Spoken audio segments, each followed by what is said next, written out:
Hey there, tonight we're uncovering why it sucked to be a Roman emperor.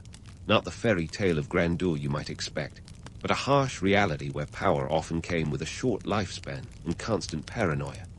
If these stories help you unwind, I'd love a quick like or subscribe, but only if they're genuinely working for you. I'm curious where in the world you're listening from, so drop your location and local time in the comments. It's amazing seeing our little community span the globe through these historical tales. Now settle in, maybe turn on some white noise or grab your favorite blanket, and let's drift into tonight's story together. Being a Roman emperor sounds like a dream gig, right? Well, strap in, because we're about to unravel the glitter and gold of imperial life, alongside the gritty, often bloody reality. First off, let's talk about the lore. You're at the top of the world, literally. You're the big cheese in an empire spanning 3 continents, from those rainy hills in Britannia to the sun-baked dunes of Egypt.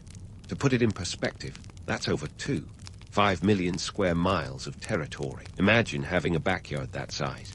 But here's the rub. This isn't just a vast empire. It's a pressure cooker, and you're the one holding the lid. On the surface, life as a Roman emperor might seem like living inside a perpetual episode of Lifestyles of the Rich and Famous.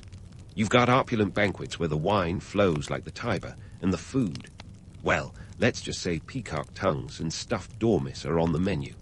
Augustus himself, the first emperor, reportedly threw quite a few parties that would have made any modern-day social media influencer green with envy.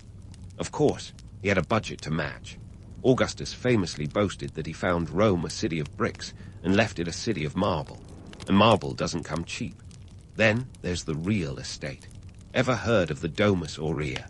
That's Nero's golden house, a sprawling pleasure palace that took up about 300 acres in the heart of Rome. It was so extravagant that it had its own artificial lake and a 30-meter tall statue of Nero himself, just in case anyone forgot who the boss was. But here's a spoiler. Nero's reign didn't end well, and neither did his architectural dreams. On the flip side, being a Roman emperor is like sitting on a throne made of daggers. Seriously, the threat of assassination was practically a job requirement. Julius Caesar, one of the most famous names in history, was stabbed 23 times by his own senators. Talk about brutal office politics, and he wasn't alone. Over the span of about 50 years in the 3rd century, there were around 50 emperors. That's an emperor per year. A veritable carousel of power, where your tenure might last as long as a modern movie sequel. And let's not forget the pressure of keeping the masses happy. Roman emperors were basically ancient world influencers with a following of millions. Except, if they lost their followers, it wasn't just a dip in likes. It could mean a full-blown revolt. Bread and circuses were your go-to-tools.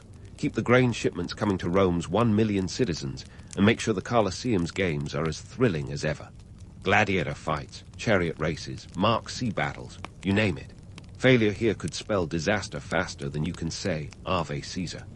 Even the great ones, like Augustus, faced their share of chaos. Augustus might have established the Pax Romana, a period of relative peace and stability, but his path to power was anything but peaceful. Rome was a republic before it became an empire, remember. Augustus, or Octavian, as he was before the name change, fought a bloody civil war to get his throne, using a mix of cunning, alliances, and sheer ruthlessness. His victory at the Battle of Actium in 31 BCE wasn't just a military win, it was a reshaping of the entire Roman political landscape. Speaking of political chaos, let's not gloss over Caligula. He ruled from 37 to 41 CE and is often remembered for his, let's call them eccentricities. He supposedly declared war on the sea god Neptune and ordered his soldiers to collect seashells as spoils of war. True or not, it paints a vivid picture of an emperor whose grip on reality was as slippery as an eel. But why did these emperors cling to power amid such risk? Well, once you're at the top, stepping down isn't exactly an option. Abdication wasn't a thing back then. Retirement plans included exile, execution, or being overthrown. So the stakes were high, but the power was intoxicating. Emperors like Augustus and Julius Caesar weren't just rulers. They were living guards to their people.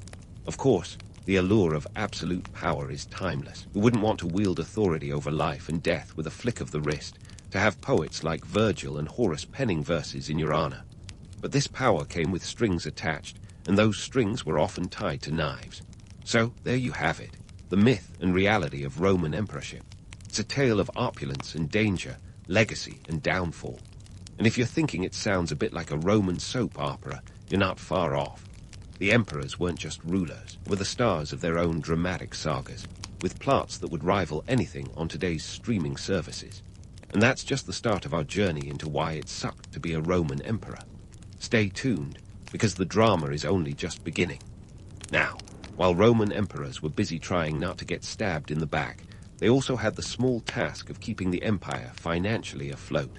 Here's where the romance of marble cities clashes with the reality of Roman economics. Running an empire the size of Rome was like trying to fill a bottomless pit with gold coins and hoping no one's watching when you come up short. First, let's talk military expenses. Picture this: maintaining legions that stretched from the misty frontiers of Britannia to the scorching sands of Syria wasn't cheap. You had around 300,000 Roman soldiers to pay, feed, and equip. That's not even counting the auxiliary troops who were the unsung heroes, or maybe the expendable pawns, of the Roman military machine. Paying for all these soldiers was like running a marathon and trying not to trip over your own toga. The Roman treasury was constantly under strain, and each border skirmish or full-blown war was a hit to the imperial piggy bank. And then there were the public works. Ah, the grandeur of Roman engineering. Aqueducts, roads, temples, baths, and those iconic Colosseums. That's a lot of bricks and mortar. Fun fact, the Roman road network stretched over 250,000 miles. That's enough to circle the Earth 10 times. But unlike your Netflix subscription, these roads didn't pay for themselves. They required an emperor with both deep pockets and a willingness to spend like a kid in a candy store. Of course, you can't squeeze water from a stone, or in this case, denarii from an empty coffer. So what did the emperors do? Taxes, my friend. Taxes as far as the eye could see. Rome's tax system was a beast, 1 part genius, 2 parts nightmare. There were taxes on land, taxes on goods, taxes on inheritances. And let's not forget the infamous fiscus, the emperor's personal treasure chest, which was essentially the ancient world's version of a slush fund. Tax collectors were about as popular as a lead balloon. Their methods weren't exactly gentle. Yet, even with all these taxes, the treasury was often as bare as a gladiator's torso. Enter inflation and currency devaluation. Now, if you think inflation is just a modern-day headache, think again. Roman emperors sometimes had to resort to debasing the currency, mixing in less valuable metals with silver coins to stretch their budget. Think of it as the ancient equivalent of printing money, except with much shinier consequences. By the time of Diocletian in the late 3rd century, a loaf of bread could cost you a wheelbarrow full of coins. Hyperinflation wasn't just a buzzword. It was a reality that could make or break an emperor's reign. And let's not forget the economic crises that seemed to pop up like unwelcome house guests. Take the crisis of the 3rd century, for instance. This was a time when Rome was split into 3 competing states, and the economy looked like a jigsaw puzzle with half the pieces missing. Trade routes were disrupted, and the once bustling markets of Rome were quieter than a library at midnight. The emperor's job was to juggle these crises while trying to avoid being the next Julius Caesar, if you catch my drift. Now, balancing the empire's checkbook while keeping the people from revolting was a tightrope walk worthy of a circus act. If you spent too much, you risked running out of funds for essential services, like the army. But if you tightened the purse strings, you'd have angry citizens knocking on your palace door demanding bread and circuses. It was a lose-lose situation, and the emperors often found themselves between a rock and a hard place, or in this case, a rock and a hostile senate. And speaking of the senate, they weren't just there to look important in togas. They had a say in the empire's finances, at least when they weren't busy plotting the next political coup. Senate approval was crucial for certain expenditures, which meant emperors had to play nice, even if they'd rather be tossing senators to the lions in the Colosseum. In the end, the economic realities of being a Roman emperor were like a game of chess played on a board of quicksand. Every move could lead to financial ruin, political instability, or worse, a very sharp end to your reign. The myth of the all-powerful emperor crumbles when you realize that they were often just as constrained by their circumstances as any of their subjects. But hey, at least they had those nice marble statues to remind everyone of their greatness, or at least their financial recklessness. So, the next time you hear about the glories of ancient Rome, remember it wasn't all laurels and toga parties. Behind the scenes, emperors were sweating over ledgers and praying their next decision wouldn't be their last. And as we continue our journey through the ups and downs of Roman imperial life, remember that while the emperors may have been the stars of their own epic dramas, they were also very much human, fallible, flawed, and often caught in a web of their own making. Stay tuned, because the plot thickens and the drama doesn't stop here. Behind the glamorous facade of imperial Rome, emperors were like high-wire artists performing without a safety net. Now, if juggling a precarious economy wasn't enough to make them sweat under their laurel crowns, the social and political pressures were like the sword of Damocles perpetually hanging over their heads. Let's talk about the Senate, the plebeians, and the propaganda machine that kept the Roman Empire ticking like a well-oiled, albeit temperamental, chariot. First, there's the Senate, a group of old-guard aristocrats who were about as pleased with their diminished power as a lion finding its mane trimmed. While emperors like Augustus liked to project an image of cooperation, in reality, the Senate was often more of a frenemy than a friend. It was a delicate dance, a political tango where one misstep could lead to a knife in the back, literally, as Caesar's fate vividly demonstrated. Augustus, the cunning fox he was, knew that keeping the Senate on side was crucial. He cleverly cloaked his autocratic rule in the toga of republicanism, calling himself princeps, or first citizen, rather than emperor. It was a clever bit of branding, like a CEO insisting he's just one of the team while holding all the shares. Then there were the plebeians, the everyday Romans who made up the bustling, chaotic heart of the empire. Forget HBO's Rome for a second. Real life was less about intrigue in marble halls and more about keeping the mob satisfied. Bread and circuses were more than just a catchy phrase. They were a survival strategy. The plebeians might not have had the power of the Senate, but their collective voice was like the roar of the Colosseum crowd during a gladiator match. Fail to keep them content, and you'd find yourself on the wrong end of a riot. Emperors were like the original social media managers, constantly working to keep their approval ratings high. Propaganda was the emperor's secret weapon, wielded with all the subtlety of a Praetorian sword. Coins were the ancient equivalent of today's Instagram posts, complete with flattering portraits and catchy slogans. Take Trajan, who minted coins depicting himself as the Optimus Princeps, or Best Emperor. It was a bit like putting World's Best Boss on a mug, only with a lot more bronze. The message was clear. The emperor was both the source of prosperity and a divine figure to boot. This wasn't just vanity. It was a necessary tool to reinforce the emperor's legitimacy. In an age without Twitter, coinage was the closest thing to a viral campaign. Public games were another arm of the imperial PR machine. These spectacles were the ancient world's version of blockbuster movies, and sports finals rolled into one. They served as both entertainment and a reminder of the emperor's generosity and power. Julius Caesar once staged games featuring 320 pairs of gladiators, an event so grand it was like the Super Bowl meets a Quentin Tarantino film. Whether it was chariot races, beast hunts, or mock naval battles, these events were designed to awe and distract the masses, keeping them entertained and, more importantly, loyal. But perhaps the most daunting challenge for any emperor was the question of succession. In a world without clear rules of inheritance, passing the baton of power was riskier than a foot race on a frozen lake. Familial dynasties were the preferred method, but they were often as dysfunctional as any reality TV family. The Julio-Claudian dynasty, starting with Augustus and ending with Nero, was a soap opera of intrigue, betrayal, and the occasional descent into madness. Nero's infamous reign ended with his suicide in 68 CE, a dramatic exit that left the empire in chaos, hardly the stuff of a stable succession plan. The danger came not just from family squabbles, but from ambitious generals and power-hungry senators. Take the year of the Four Emperors in 69 CE, a chaotic game of musical thrones that saw 4 different rulers in as many months. Galba, Otho, Vitellius, and finally Vespasian. Each tried to seize the purple while the empire teetered on the brink of collapse.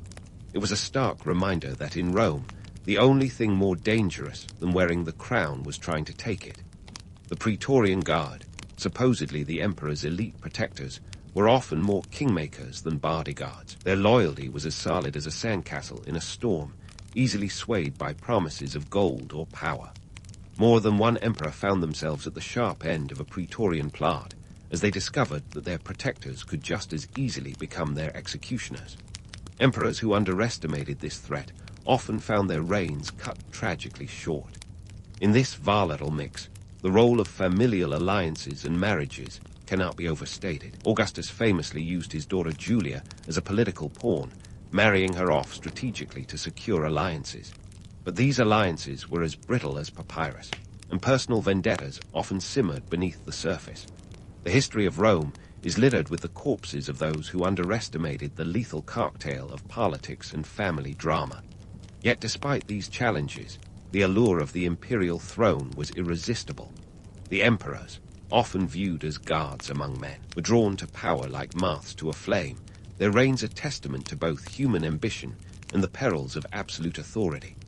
As we continue our journey into the labyrinthine world of Roman politics and power, remember that while the emperors may have sat atop the world, the ground beneath them was often as unstable as a Roman aqueduct in an earthquake. Stay tuned, because the drama of Rome's emperors is far from over. So, as we dive deeper into the psyche of Roman emperors, it's clear that sitting on the throne was about as relaxing as being a cat in a room full of rocking chairs. Sure, emperors wielded immense power, but they also lived with the constant threat of betrayal and the paranoia it bred, a toxic cocktail that could make even the most stoic ruler unravel faster than a toga at a toga party. First, let's talk about isolation. Being the top dog in an empire wasn't exactly a recipe for intimate friendships. The higher you climbed, the fewer people you could trust. Imagine having a friend circle that could betray you faster than you could say, "Hail Caesar." Take Caligula, for example. His reign from 37 to 41 CE started with promise, but it quickly descended into a madhouse of fear and paranoia. The infamous plot to assassinate him came from within the ranks of his own Praetorian Guard and senators, those supposed loyalists who were just waiting for the right moment to pounce. Caligula's response: a descent into megalomania that included declaring himself a god and reportedly planning to make his horse, Incitatus, a consul. True or exaggerated, these stories highlight the pressure of constant suspicion. When your closest advisors are the ones eyeing your back with daggers, it's no wonder reality starts to slip away. And while the stories of his eccentricities might make for entertaining gossip, they underscore a harsh truth. The weight of the crown could drive even the sanest ruler to the brink. Nero, too, felt the sting of betrayal more than once. His paranoia was almost justified when you consider the Pisonian conspiracy of 65 CE, plot involving several senators and military officers. The conspiracy aimed to replace Nero with Gaius Calpurnius Piso, a senator who was presumably seen as a safer bet. When the plot was uncovered, Nero's response was brutal, leading to a wave of executions and suicides that only heightened his isolation. Nero's reign, marked by artistic ambitions and tyrannical excesses, reflects the mental strain of an emperor constantly looking over his shoulder. Now, let's not forget that power in Rome often came with a side of mental health struggles. The stress of ruling the known world was enough to tax even the most resilient mind. Sources suggest that Nero, for instance, battled his own inner demons. His infamous fiddle playing while Rome burned might be apocryphal, but it paints a picture of an emperor increasingly disconnected from reality, consumed by his own mythos. But why did these emperors seem to unravel so spectacularly? Well, consider the relentless pressure cooker of imperial life. Emperors were expected to be military leaders, political strategists, cultural icons, and divine figures all rolled into one. That's a job description that would make even the most ambitious LinkedIn profile blush. And in a society where abdication was a non-starter, there was no graceful exit strategy if things went south. Moreover, the constant need to assert legitimacy could push emperors to extreme measures. Caligula's divine pretensions, Nero's artistic escapades, these weren't just personal quirks. They were attempts to cement their status in a world where power was as slippery as a greased gladiator. The result: emperors who often lived in a bubble of self-delusion, insulated from reality by sycophants and the looming specter of betrayal. Let's take a step back and look at the bigger picture. Why did these conspiracies and mental health struggles matter? Because they reveal the precariousness of absolute power. In a system where the top spot was not just coveted, but intensely contested, emperors were constantly on edge. The very nature of their rule was a double-edged sword, one edge offering immense power, the other threatening a swift downfall. And let's face it, the allure of the emperor's position was undeniable. Who wouldn't want to be revered as a living god, with statues and coins immortalizing your visage? But the reality was a far cry from this romantic ideal. The life of a Roman emperor was a tightrope walk above a pit of vipers. One misstep, one ill-judged decision, and you could find yourself replaced, exiled, or worse.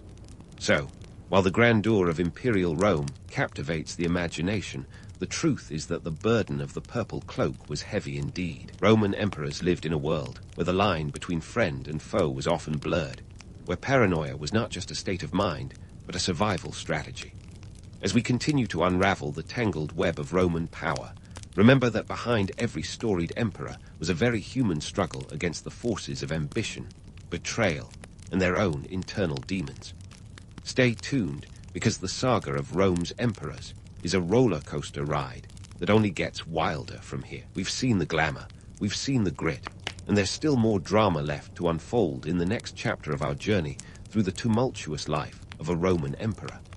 As we edge closer to the end of our imperial saga, it's time to take a step back and reflect on the enduring legacy of those Roman emperors, those larger-than-life figures whose lives were etched in marble and myth alike. From Augustus, who conjured an empire out of the ashes of a republic, to the madcap extravagance of Nero, the stories of these rulers have an undeniable pull on our collective imagination. They're the original influencers, before Instagram, before TikTok, leaving behind tales that are as compelling today as they were 2 millennia ago. But why do these stories still captivate us? Well, let's start with the allure of power. There's something universally intriguing about holding absolute power, even if it was as precarious as a chariot race on a cliff's edge. These emperors weren't just political leaders. They were cultural icons, military commanders, and in the eyes of their people, gods among men.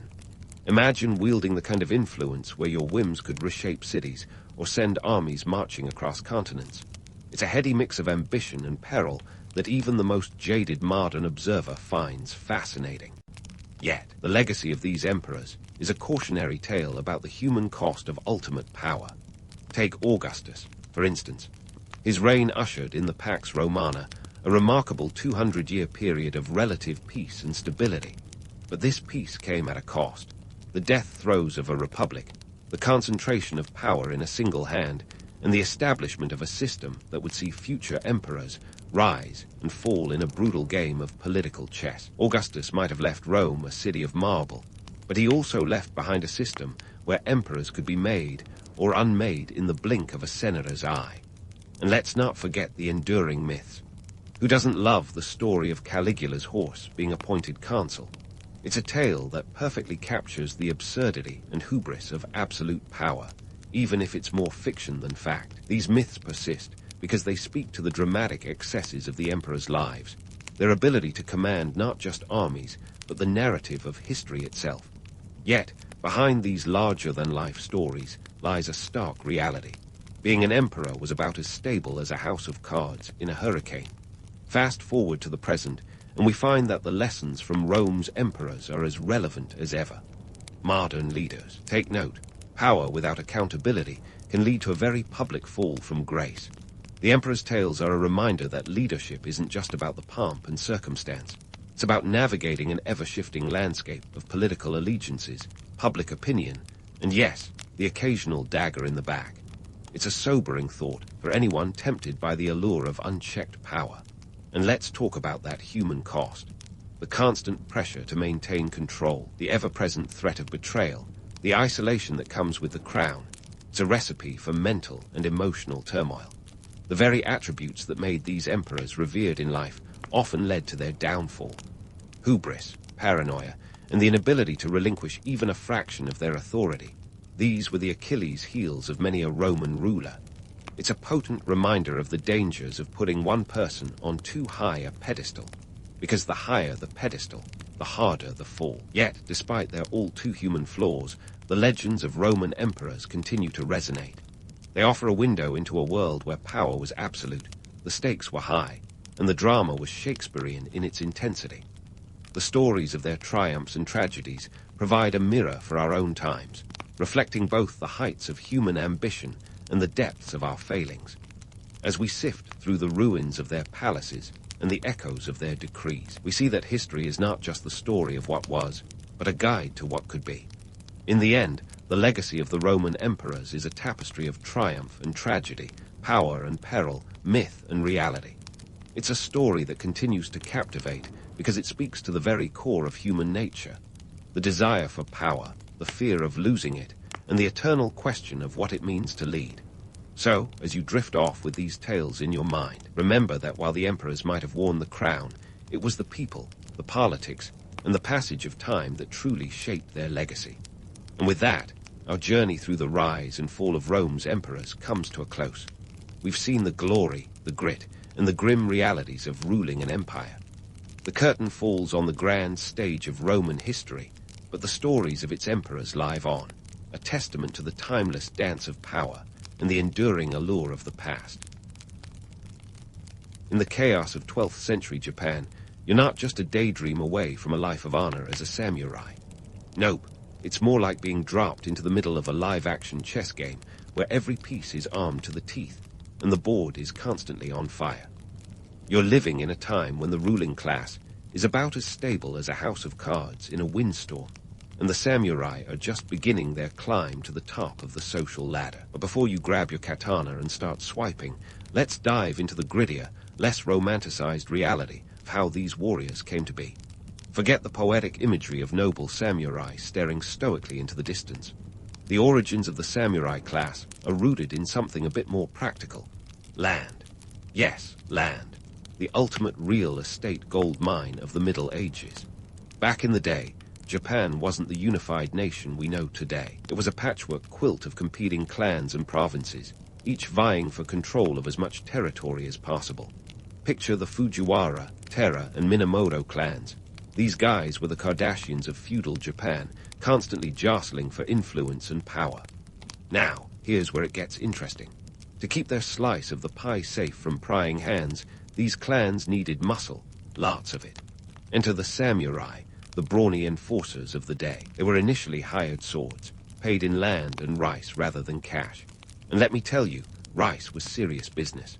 In 1185, a single koku, enough rice to feed one person for a year, was worth its weight in gold, literally. This system of land for loyalty was the feudal contract that laid the groundwork for samurai society. But let's not get too misty-eyed. The life of a samurai wasn't all cherry blossoms and Zen gardens. Becoming a samurai was less about noble birth and more about being in the right place at the right time with the right skills. It was a meritocracy of sorts, where even the lowliest of the low could rise through the ranks if they were skilled and ruthless enough. And ruthless they had to be, because you were serving feudal lords who changed allegiances more often than modern politicians change campaign slogans. You might think samurai were all about sword fighting, but here's a plot twist. They were actually pretty versatile. Before katanas became the ultimate symbol of samurai culture, these warriors were proficient with bows and arrows. In fact, archery was the primary martial art of the samurai in the early days. So if you were a samurai back then, you'd probably spend more time knocking arrows than swinging swords. Why? Because battles were often fought from horseback, and a good archer could change the tide of a skirmish without ever having to draw a blade. As you hone your skills, you're not just fighting for survival. You're part of a larger socio-economic machine. The rise of the samurai class was fueled by the breakdown of imperial control, a bit like how a failing power company might lead to a boom in solar panels. The central authority of the Heian court was waning, leaving a power vacuum that regional lords were all too happy to fill. And with the imperial government distracted by courtly intrigue and poetic pursuits, the samurai were free to step into the role of local enforcers and tax collectors, building their own power bases in the process. Speaking of power, let's talk money. Being a samurai wasn't cheap. Armor, weapons, horses. it all cost a pretty penny. A decent set of armor could cost the equivalent of several years' income for a common farmer. And a horse, forget it. Owning a horse was like owning a sports car today, a symbol of wealth and status. So while samurai were indeed warriors, they were also part of the emerging military aristocracy, a class that had both economic clout and martial prowess. But let's not gloss over the gritty details. The samurai's rise wasn't just about cutting down enemies and collecting taxes. The political landscape was a minefield. Alliances were as fragile as glass, and betrayal was as common as morning mist. You had to constantly navigate the treacherous waters of feudal politics, where a wrong move could mean the end of your career and your life. It was a world where the line between ally and enemy was thinner than a katana blade. And here's a fun fact. The samurai weren't initially the noble paragons of Bushido that later generations would idolize. Bushido, or the way of the warrior, didn't fully develop until much later. In the 12th century, samurai were more mercenary than monk. They were practical, pragmatic, and above all, survivors. The romanticized image of the honorable samurai warrior willing to die for his lord was as much a product of later historical revisionism as it was a reality. But why, you might ask, did the samurai become such enduring symbols of Japanese culture? The answer lies in their adaptability. As the political landscape shifted and the shogunate took control, the samurai evolved from landowners and fighters to bureaucrats and administrators. They became the backbone of the new military government, balancing the sword with the pen, as they embraced roles in politics, law, and governance. So, as you lay there in your tatami-matted room, pondering your place in this turbulent world, remember that the samurai were never just about swinging swords and looking cool. They were a complex, evolving class, driven by the economic and social currents of their time. They were landowners, warriors, and statesmen, all wrapped into one. And as you prepare for the challenges ahead, know that your survival depends not just on martial prowess, but on your ability to navigate the ever-shifting sands of power and politics in feudal Japan. But before you get too comfortable on that tatami mat, let's dive into what life was like once you were knee-deep in the samurai game. Spoiler alert, it was less Last Samurai and more samurai boot camp. From the tender age of 5, you'd be tossed into the world of rigorous training, like a medieval version of a toddler being handed their first iPad, except instead of screen time, you got sword time. Forget about cartoons. You'd be learning the elegant yet deadly dance of kenjutsu, the art of swordsmanship, along with a myriad of other skills that would make you a lethal Swiss Army knife in human form. Training was rigid and relentless. Picture yourself practicing archery on horseback, a skill known as yabusame, and trying to hit a target while galloping at full speed. It's like trying to thread a needle while riding a roller coaster, blindfolded. And if you think that sounds intense, wait until you hear this. You'd also be well versed in the art of calligraphy. Why? Because a samurai without culture is like a sword without a blade, no edge. Calligraphy was your way of proving your sophistication, a reminder that you were more than just a brute in armor. Speaking of armor, maintaining your gear was no small feat. This wasn't just some weekend DIY project. A full set of armor, known as Omakron Yoroi, could weigh up to 30 kilograms, about 66 pounds, and was as intricate as it was expensive. Made of lacquered iron or leather, it was designed to protect you without sacrificing mobility. But the cost, oh boy, we're talking the medieval equivalent of a luxury car. In today's terms, that could set you back tens of thousands of dollars. And just like a car, it needed regular maintenance. You couldn't exactly swing by the nearest mechanic, so you'd better hope you were handy with a needle and thread, or knew someone who was. As you grew into your armor and responsibilities, you'd find yourself entangled in the complex web of feudal politics. This wasn't just a Game of Thrones episode you could binge-watch and forget about. Each decision had real consequences, and the stakes were life and death. Samurai were often caught in the crossfire of power struggles between ambitious daimyo, feudal lords, who were as loyal as a cat with an open door. One minute you were their right-hand man, the next you could be their biggest threat. Navigating this landscape required more than just brawn. It required brains, charm, and the ability to read a room faster than you could draw a sword. But here's a curveball. While mastering the arts of war and political intrigue, you also had to keep an eye on the very peasants who supplied your rice. That's right, The backbone of your sustenance wasn't the sword, but the plough. The peasants, who made up about 80% of the population, were the ones tilling the fields, ensuring that you had enough rice to fill your koku.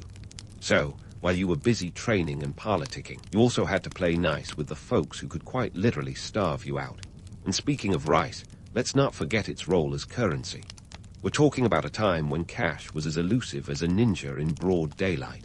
Instead, rice was the economic lifeblood, and managing it was a full-time gig. You had to ensure that your lands were productive and that your peasants were happy, or at least not rebellious. Because let's face it, a disgruntled peasantry was just a rebellion waiting to happen. It's like playing a high-stakes version of The Sims, where unhappy villagers could lead to some very real and very bloody consequences. In this high-pressure environment, the samurai's reputation as stoic, honor-bound warriors was both a tool and a shield. It was the image you projected to keep your enemies at bay and your allies close. But let's not romanticize too much. This was also a brutally practical way of ensuring survival. Honor, as much as it was a code, was also a currency. It bought you respect, loyalty, and on the best of days, a little bit of peace in an otherwise tumultuous world. So, as you lace up your armor and prepare for another day of balancing the blade and the bureaucrat, keep this in mind. Being a samurai was about more than swinging a sword. It was about mastering a delicate dance of power, politics, and personal prowess. It's a testament to human ingenuity and adaptability, how these warriors managed to thrive in an era that was as beautiful as it was brutal. And as you glance out over your lands, the rice paddies reflecting the morning sun, you can appreciate the sheer complexity and wonder of the life you've chosen, or perhaps, the life that chose you. As you admire the shimmering rice paddies, it's time to peel back the layers of something that's been marketed as the ultimate samurai brand. Bushido, the way of the warrior. Now, before you start picturing solemn warriors quoting Confucius while slicing through bamboo mats, let's get real. Bushido wasn't exactly a PDF file sent to every budding samurai with a read and sign at the end. Nah, it was more of a philosophical buffet with a side of political spin. You see, Bushido as we think of it today, a strict, unyielding code of honor, was more of a construction project than a historical reality. In the Edo period, 1603-1868, when samurai were less about skirmishes and more about administration, the code was polished up to keep the peace in a society where the sword had been mostly sheathed. So yes, Bushido was the PR campaign of its time, ensuring that samurai stayed in line, or at least looked like they did. Let's rewind a bit. Originally, Bushido was a mishmash of influences, Confucian ethics, Zen Buddhism, and Shinto beliefs, with a sprinkle of military practicality. Think of it as a cultural casserole. Loyalty and honor were the main ingredients, but they were seasoned with a hefty dose of pragmatism. When you're in a world where allegiances shift faster than a game of musical chairs, the ideal of dying for your lord sounds great, until you remember you've got a family to feed, and that rice isn't going to harvest itself. Now, here's where things get juicy. Despite the noble facade, samurai were involved in all kinds of less than honorable shenanigans. Historical records are pretty clear. Samurai went above betrayal if it meant survival or power. Take, for instance, infamous betrayal of Echai Mitsuhide in 1582, who turned on the mighty Oda Nobunaga, leading to his assassination at the Hanojai Temple. Mitsuhide didn't wake up one day and decide to be the villain. He was playing the game of feudal chess, where every move was about gaining the upper hand. And speaking of playing the game, samurai were as much about maintaining status as they were about maintaining honor. The Tokugawa shogunate, in particular, used Bushido to cement social order. It was less about personal virtue and more about keeping everyone in their lane. Samurai were expected to be paragons of virtue, but let's not pretend they didn't have their share of scandals. Gambling, drinking, and brawling were as much a part of their lives as calligraphy and tea ceremonies. It's almost as if they were the rock stars of their day, living fast, sometimes dying young, and always keeping an eye on their public image. And let's not forget about the seppuku, the dramatic ritual suicide that's become synonymous with samurai culture. It's often portrayed as the ultimate expression of loyalty and honor, yet in reality, it was sometimes more about politics and saving face than personal conviction. The act was highly ritualized and became a way to take control of one's fate in a society that could otherwise strip a man of his status and dignity in an instant. But here's the kicker. Not every samurai who messed up got the chance to go out with such theatrical flair. Many were simply executed. No ceremony, no glory, just a stark reminder of the harsh realities of feudal justice. Now, if you're wondering how samurai reconciled the lofty ideals of Bushido with the gritty business of war and politics, the answer lies in their adaptability. The code was elastic, stretching to fit the needs of the time. During periods of peace, it emphasized virtues like benevolence and righteousness. In times of war, it was all about courage and loyalty. Samurai were like the ultimate social chameleons, shifting their colors to match the prevailing winds. But wait, there's more. As the Edo period rolled on, samurai found themselves in a bit of an identity crisis. With Japan largely at peace, the warrior class needed to justify its existence. Enter the scholars and writers who romanticized Bushido, turning it into a code of conduct that was as much about intellectual rigor as martial prowess. Think of it as the samurai version of a midlife career change, from battlefield warrior to educated bureaucrat. So, as you delve deeper into the world of the samurai, remember that Bushido was as much about perception as it was about reality.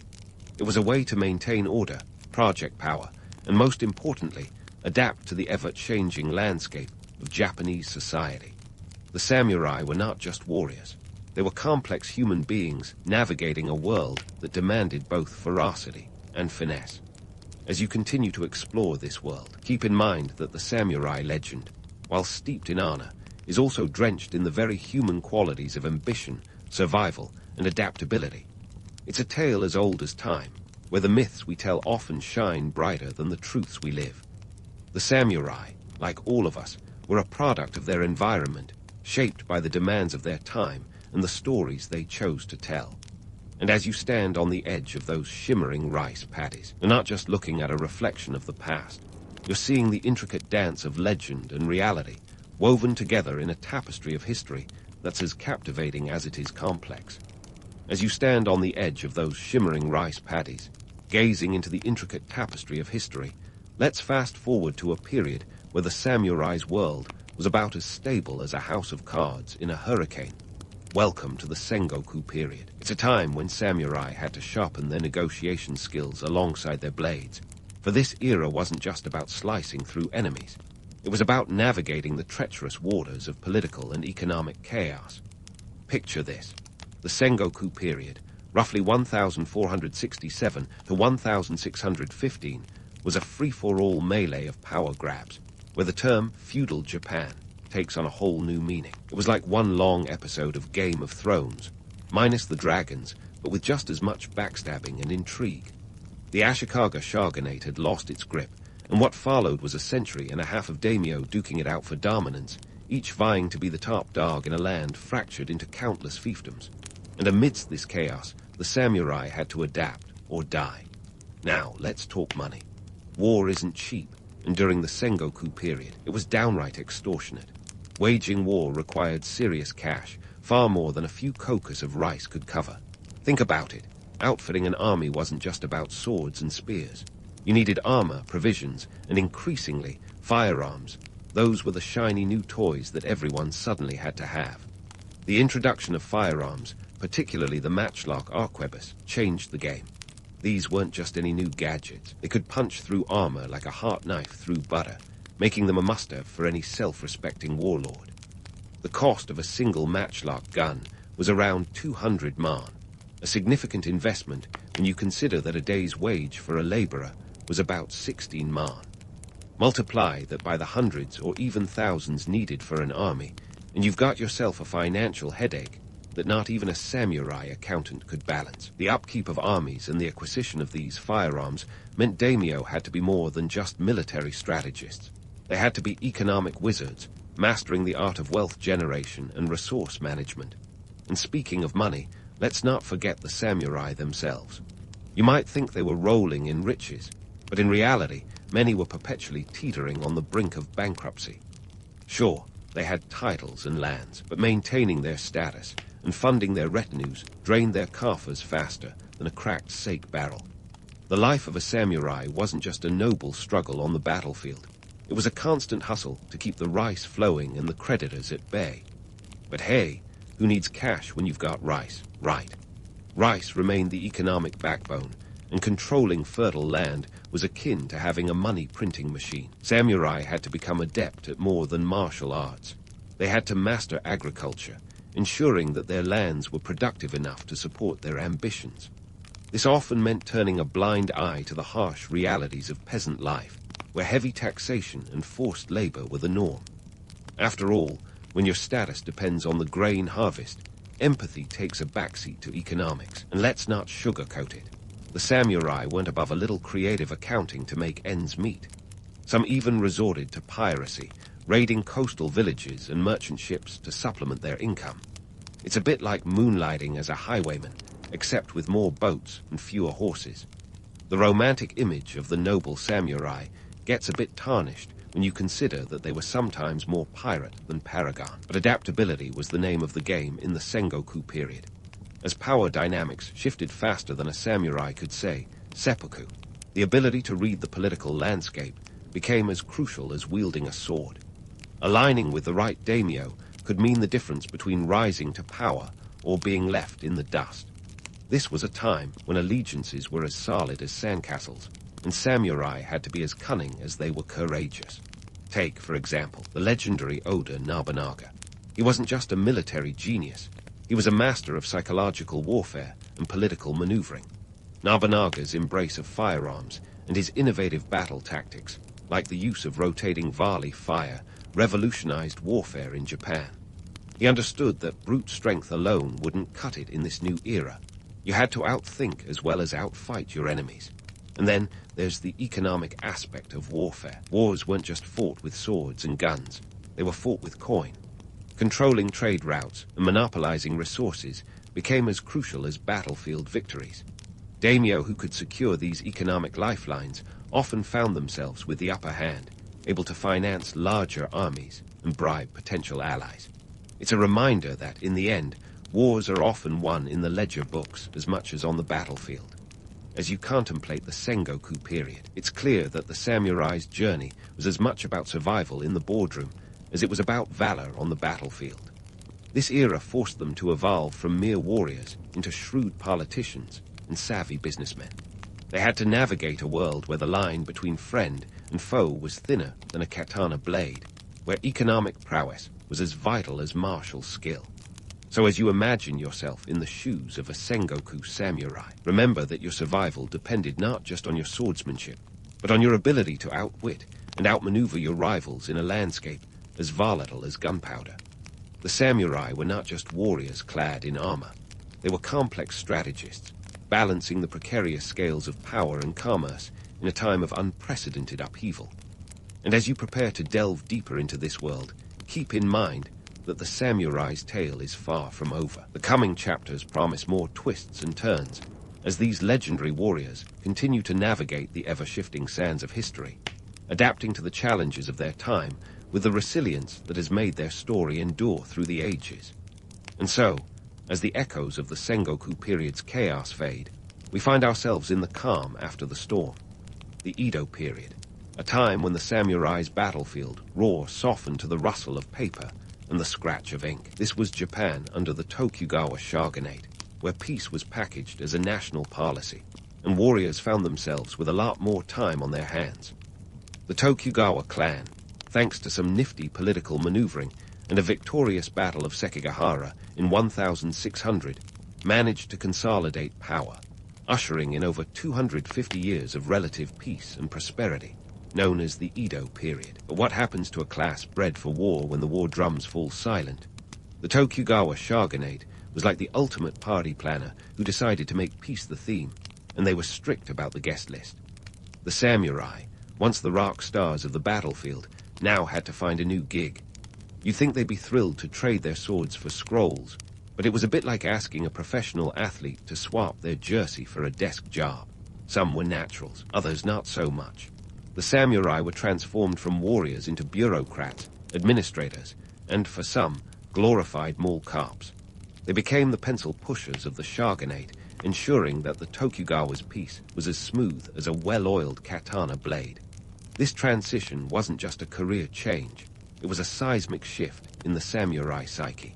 Imagine having honed your martial skills to a razor's edge, only to be told that your sword is now just a fashion accessory.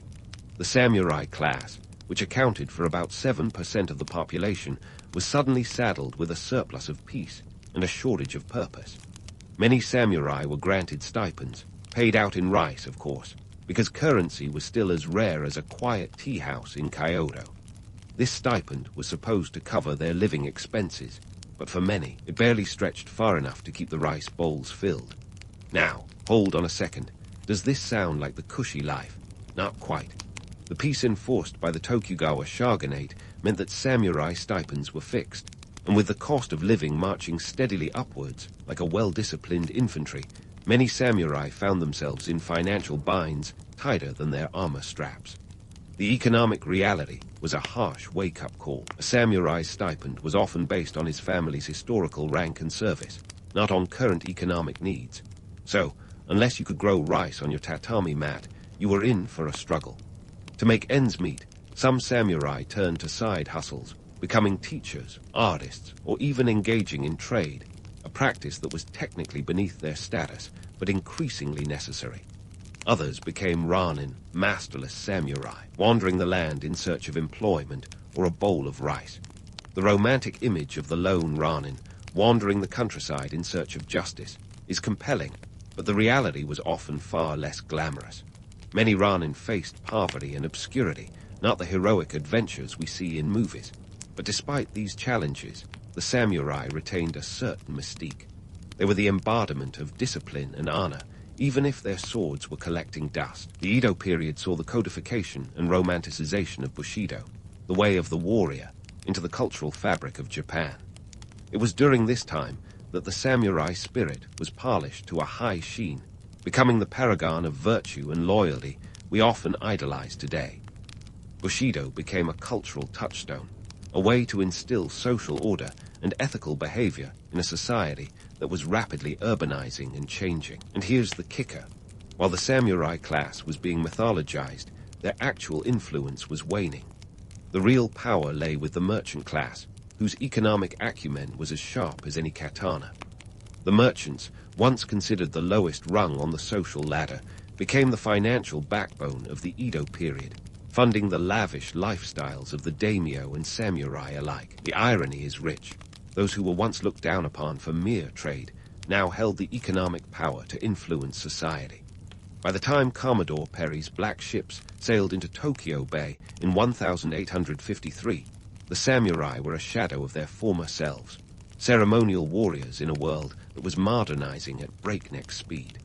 The Meiji Restoration of 1868 dealt the final blow, as the new government abolished the samurai class altogether, integrating them into a modern, conscripted army. It was a bittersweet end to a storied legacy, as the samurai traded their swords for suits, becoming bureaucrats and businessmen in a rapidly industrializing Japan. So, what do we make of the samurai today? Are they the noble warriors of legend, or the bureaucratic relics of history? The answer, as always, lies somewhere in between. The samurai were both products and shapers of their time, adapting to the shifting sands of politics and society with a resilience that ensured their place in history. Their legacy is a complex tapestry of honor and pragmatism, myth and reality, woven together into the cultural fabric of Japan. As you drift into sleep, cradled by the whispers of history, remember that the samurai were more than just warriors.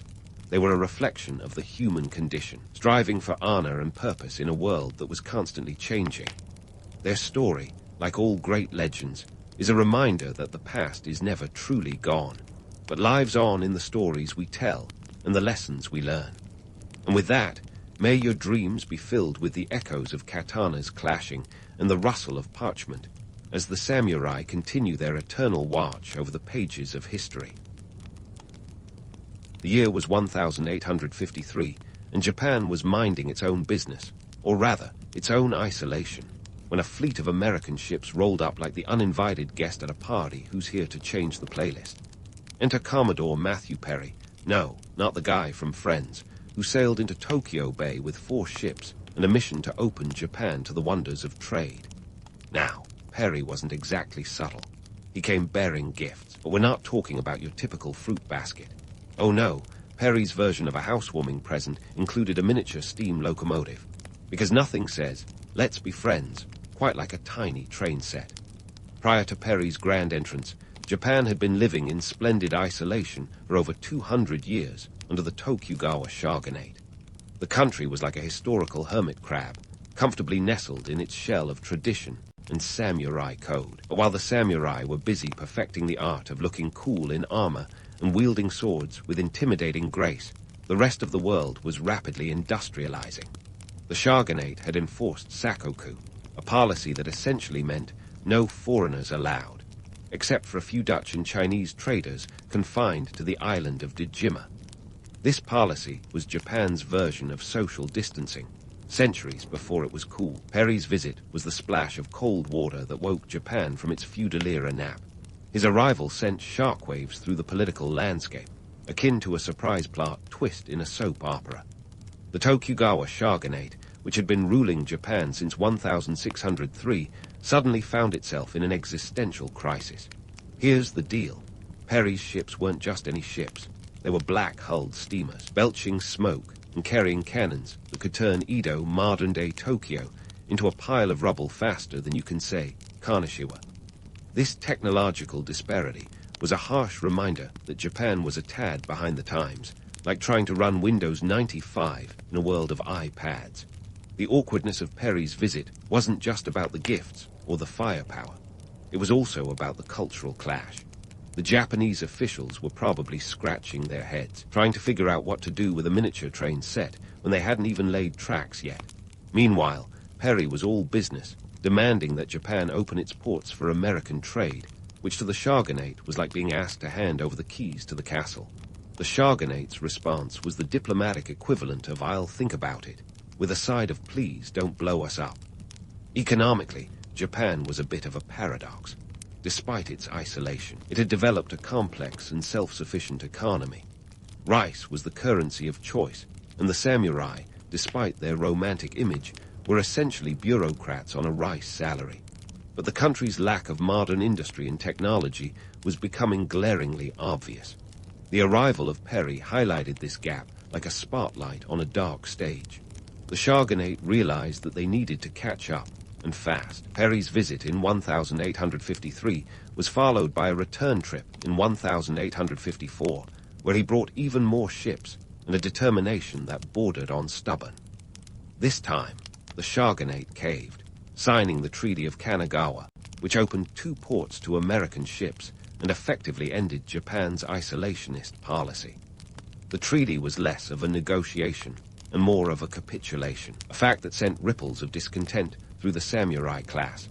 The samurai, those stoic warriors of legend, were not exactly thrilled about these developments.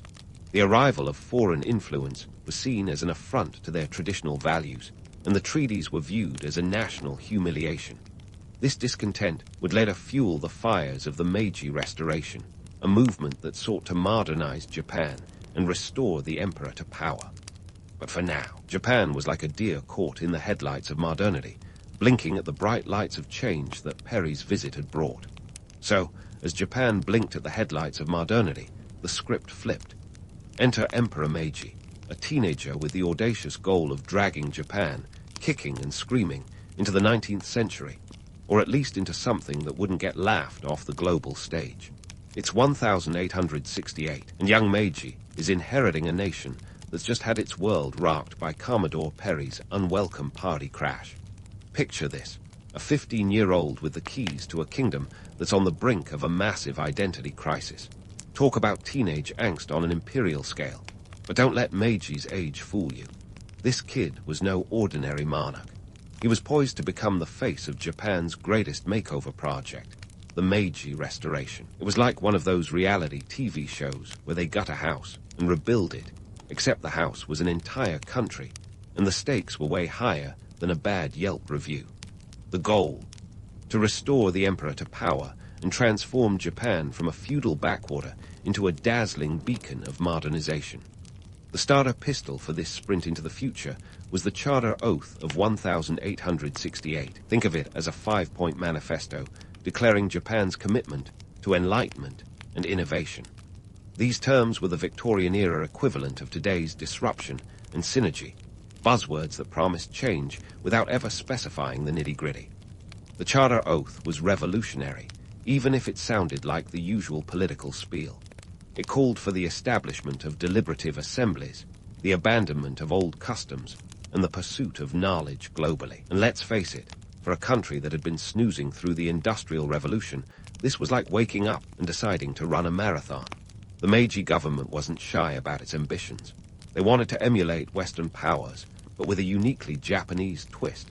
This meant adopting Western technologies and institutions while keeping that distinct cultural flavor. It was like trying to cook French cuisine, but insisting on using soy sauce in every dish. Naturally, this led to some interesting, if not outright bizarre, results. Take fashion, for example. The new regime decided that Western-style clothing was the way forward. Samurai, who were used to flowing robes and elaborate armor, were suddenly expected to rock suits and bowler hats. Picture a samurai in a three-piece suit. It's like dressing a lion in a tuxedo. Sure, it looks dapper, but you know it's only a matter of time before things get awkward. And awkward they did get, as many struggled to reconcile the old with the new. Economically, the stakes were just as high. Japan needed to industrialize and fast. The government poured resources into building railroads, factories, and telegraph lines. They even imported Western experts, engineers, architects, and military advisors to help them catch up. This was globalization before the term was coined, and Japan was buying in wholesale. By the end of the 19th century, they had laid down over 2,000 kilometers of railroad track, a swift leap from the days when a mini train set was the height of technology. But it wasn't all smooth sailing. The government introduced a new tax system, shifting from rice-based to a cash-based economy. This was like telling everyone they had to start paying their rent in cryptocurrency, confusing and controversial. Many farmers found themselves in financial straits, unable to cope with the new monetary demands. The old romantic image of Japan as a land of harmonious rice paddies was quickly becoming obsolete. Socially, the Meiji Restoration was a whirlwind of change. The class system was dismantled, and the samurai, once the top dogs, found themselves without stipends or status. Imagine being a rock star one day and a roadie the next. Some samurai adapted, entering business or politics, but others resisted, leading to uprisings such as the Satsuma Rebellion in 1877. This rebellion was Japan's last stand of the samurai, a dramatic but ultimately futile attempt to turn back the clock. As Japan donned its new Western-style garb, critics were quick to point out the oddities. There were missteps aplenty, like the time the government tried to introduce cow's milk as a staple. Milk was a tough sell in a country more accustomed to rice wine. The idea that drinking milk would make the Japanese as strong as Europeans was about as convincing as promising that eating spinach would turn you into Popeye. Still, these quirky ventures were part of Japan's growing pains as the nation grappled with its identity. By the closing decades of the 19th century, Japan was a nation transformed. It wasn't just about the outward changes, like Western architecture or the rise of public education. It was the deeper shifts, the newfound emphasis on industry, the reformed military, and the burgeoning sense of nationalism that were setting the stage for Japan's emergence as a global power. But that's a story for another day. For now, let's just say that Emperor Meiji's teenage ambitions were well on their way to becoming a reality, even if it meant a few awkward fashion choices along the way. So, as Emperor Meiji and his nation donned their new Western-style garb, the Industrial Revolution was gearing up to hit Japan like a typhoon. And believe me, this was no gentle breeze. We're talking about an industrial boom that would have made even the most ambitious entrepreneurs in Manchester do a double take. Japan's rail network, for instance, went from a grand total of 0 miles in 1872 to a whopping 400 miles by 1890. You could say they laid down tracks faster than you can say locomotive. Now, the railways weren't just a nifty way to get from A to B. They were the steel backbone of Japan's burgeoning modern economy. They connected resources to factories, products to markets, and most importantly, people to new ideas. It was like the internet of the 19th century, minus the cat videos. But while the tracks were being laid down at breakneck speed, Japan was also busily setting up shop, literally. Factories were sprouting faster than you could count, transforming cities into industrial powerhouses. Places like Osaka and Yokohama became Japan's answer to Manchester, albeit with a lot more rice and a lot less fog. But let's not pretend it was all smooth rides and steam engines. The push for modernization wasn't without its cultural hiccups and occasional facepalms. Take the hairstyles, for example. The top knot, that iconic samurai coiffure, was deemed old-fashioned and snipped off faster than a bad haircut in a makeover show. The government even passed a law in 1871 encouraging men to adopt Western-style haircuts. Imagine the bewilderment of samurai who'd spent years perfecting their warrior bun, only to be told that the new cool was a slick Western parting. It was like telling rock stars to ditch the leather for khakis, just not quite the same vibe. And then there were the delightful misinterpretations of Western customs. One of my favorites is the obsession with all things British, which led to some rather creative interpretations. For instance, some Japanese officials, in their eagerness to emulate Western dining etiquette, reportedly tried to eat soup with chopsticks. Talk about a splashy affair. And let's not forget the diplomatic faux pas of mistaking visiting foreign dignitaries for mere tourists, or the occasional mix-up with flags during official ceremonies. Oops, indeed. Economically, the stakes were as high as they were steep. Japan was diving headfirst into the deep end of capitalism, and not everyone was ready for the plunge. The new Meiji government decided to fund this industrial spree by implementing a nationwide land tax reform. This shift from a rice-based to a cash-based economy was like asking everyone to trade in their trusty bicycles for unicycles, wobbly and unsettling. The peasants, who had been paying taxes in rice for centuries, suddenly found themselves in a cash crunch, leading to widespread unrest and a few pitchfork-wielding protests. But perhaps the real magic trick was how Japan managed to pull off this industrial miracle with a mix of imported expertise and homegrown talent. They brought in foreign advisors, like engineers and military instructors, who were treated like rock stars of the industrial age. Some of these experts even had their own fan clubs. Imagine being an engineer and getting the celebrity treatment. Meanwhile, Japan's own inventors and entrepreneurs were busy tinkering away, eager to put their own stamp on this new industrial landscape. The political scene was just as dynamic, with the government playing a high-stakes game of chess to ensure that modernization didn't come at the cost of sovereignty. They were determined to avoid becoming another cautionary tale of colonial exploitation, like so many countries before them. This meant negotiating treaties, playing Western powers against each other, and sometimes just plain bluffing. It was diplomacy on steroids, with Japan determined to make the rules instead of just playing by them. Socially, the industrial boom and modernization efforts were shaking the foundations of Japanese society.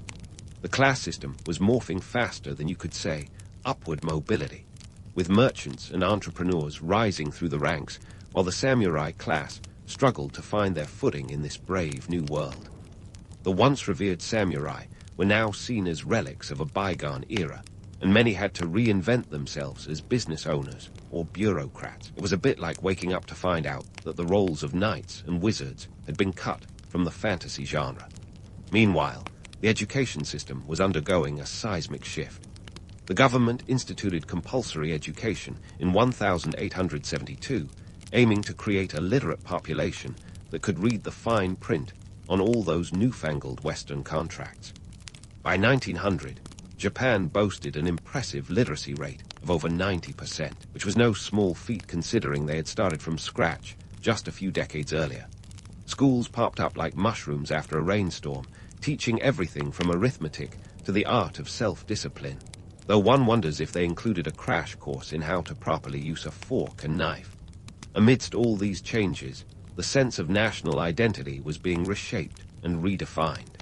The slogan, "Enrich the country, strengthen the military," became the mantra of the age, capturing the dual goals of economic growth and military prowess. It was a time of national introspection and ambition as Japan sought to carve out its place on the global stage.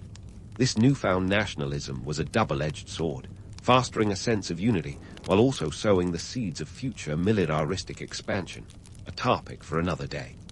By the close of the 19th century, Japan was a nation transformed, a veritable phoenix rising from the ashes of its feudal past. The railroads and factories were more than just symbols of progress. They were the tangible evidence of Japan's determination to redefine itself. Yet, as with any great transformation, the journey was far from over. The industrial boom had set the stage, but the curtain was still rising on the next act of Japan's remarkable story.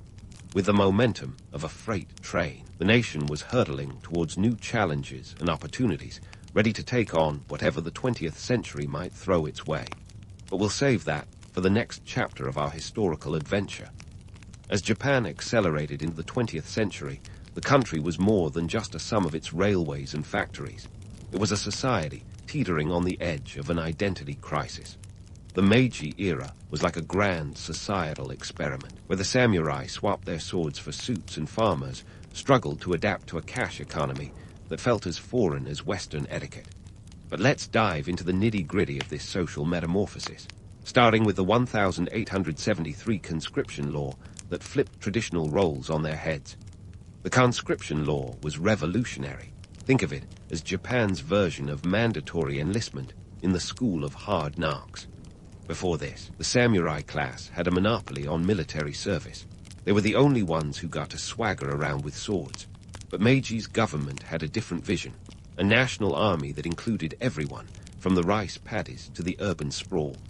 This law declared that all men over 20 were eligible for military service, regardless of their class. It was like democratizing the right to bear arms, only with a lot more paperwork. Now, don't romanticize it just yet. The reality was far from a seamless transition. Imagine being a farmer, used to the rhythms of the seasons, suddenly told to swap your hoe for a rifle. It was jarring, to say the least. Many peasants saw this new obligation as an unwelcome burden. After all, they had crops to tend and families to feed. The idea of marching off to who knows where for military training wasn't exactly appealing. Unsurprisingly, this led to grumbling across the countryside, with some crafty individuals going as far as pulling out teeth to avoid service. Because who could wield a rifle with a missing molar, right? Meanwhile, the samurai were in a bit of a pickle themselves. They were living relics of a bygone era, suddenly thrust into a world where their martial skills were no longer exclusive. Many had to trade the prestige of their swords for the anonymity of civilian life, a transition as smooth as sandpaper. Some adapted, entering the burgeoning fields of business and politics, while others clung to their past glories, resisting change with the fervor of a cat in a bath. As the military was being democratized, education was undergoing its own revolution. The government rolled out a nationwide education system, intent on creating a literate populace that could keep up with the rapidly changing world. The 1872 Education Order was the cornerstone of this effort, mandating that children, regardless of their background, attend school. By 1900, over 90% of Japanese kids were hitting the books, a staggering achievement considering the literacy rate had been a fraction of that just a few decades prior. But let's not sugarcoat it. This was no walk in the park. The curriculum was a blend of Western science and Japanese tradition, a balancing act that often felt like trying to juggle while riding a unicycle. Students learned reading, writing, and arithmetic, sure, but they also had to absorb lessons in moral education aimed at instilling a sense of national pride. The government wasn't just interested in creating bookworms. They wanted citizens who could contribute to Japan's bright, industrious future. These educational reforms also faced their own share of growing pains. Resources were stretched thin, and teachers were often underqualified. Think of them as the understudies suddenly thrust into the lead role. And then there was the cultural clash. The adoption of Western teaching methods sometimes clashed with Japanese traditions, leading to a few head-scratching moments. Yet, despite the hiccups, these reforms laid the groundwork for a society increasingly capable of engaging with the global community. In the midst of these sweeping changes, Japan was also grappling with what it meant to have a national identity. The slogan, "Enrich the country, strengthen the military," wasn't just a catchy phrase. It was the rallying cry of a nation striving for recognition on the world stage. This burgeoning nationalism was a double-edged sword. On one hand, it fostered a sense of unity and purpose. On the other, it sowed the seeds for future militaristic ambitions, a topic that would become all too relevant in the decades to come. Culturally, Japan was a nation caught between two worlds. The allure of Western technology and fashion was undeniable, yet there was a palpable tension between adopting foreign influences and maintaining traditional values. It was like trying to wear two hats at once, dignified in theory, but awkward in practice. Bureaucratic blunders were all too common, with officials sometimes misinterpreting Western customs in their eagerness to modernize. Picture a formal banquet where chopsticks were used to eat soup, or where the wrong national anthem played. Oops. Amidst this cultural swirl, the arts were also undergoing a transformation. Traditional Japanese art forms like kabuki and ukiyo-e faced competition from new Western styles. Artists were now blending East and West in their works, creating pieces that were both uniquely Japanese and refreshingly modern. This was the age of cultural revelations, where the boundaries of art, literature, and music were being pushed and redefined. Let's not forget about the economy, which was experiencing its own growing pains. The transition from a rice-based to a cash-based economy was like swapping out a familiar old pair of shoes for a brand new pair of roller skates. The new tax system, introduced in 1873, was supposed to stabilize government revenues by taxing land ownership rather than rice production. But for many farmers, this was a bitter pill to swallow. They were used to paying taxes in kind, not cash, and the shift led to widespread confusion and, in some cases, outright rebellion. In response to these challenges, the government set up agricultural experiment stations to help farmers improve their yields and adapt to the new economic realities. It was a commendable effort, even if it occasionally felt like trying to teach an old dog new tricks. The push for modernization extended to infrastructure, too, with roads and irrigation networks being expanded to support the burgeoning cash economy. Yet, for many rural communities, these changes were slow to take root, leaving farmers feeling marginalized and underrepresented. As Japan navigated this tumultuous period, it was clear that the Meiji era was more than just a chapter in a history book. It was a bold experiment in transformation, a time when the nation grappled with its past while forging a new future. The social fabric of Japan was being unraveled and rewoven, with each thread representing a different aspect of its evolving identity. It was a journey marked by contradictions, where the romanticized images of samurai and cherry blossoms coexisted with the harsh realities of industrialization and cultural upheaval. But the story doesn't end here. The Meiji era set the stage for an even more dramatic act as Japan continued to assert itself on the global stage. The lessons learned during this period would have far-reaching implications, shaping the nation's trajectory well into the 20th century. While the samurai might have traded their swords for suits, the spirit of innovation and resilience that defined the era would continue to drive Japan forward, propelling it into a future filled with new challenges and opportunities. And that's a tale we'll explore in the next chapter of our historical adventure. As Japan strutted into the 20th century, it was like an overachieving student suddenly realizing it had aced the exam, but might have overshot the mark on the most likely to cause global angst scale. The Meiji era's whirlwind transformation had catapulted Japan from a feudal recluse to a burgeoning industrial titan.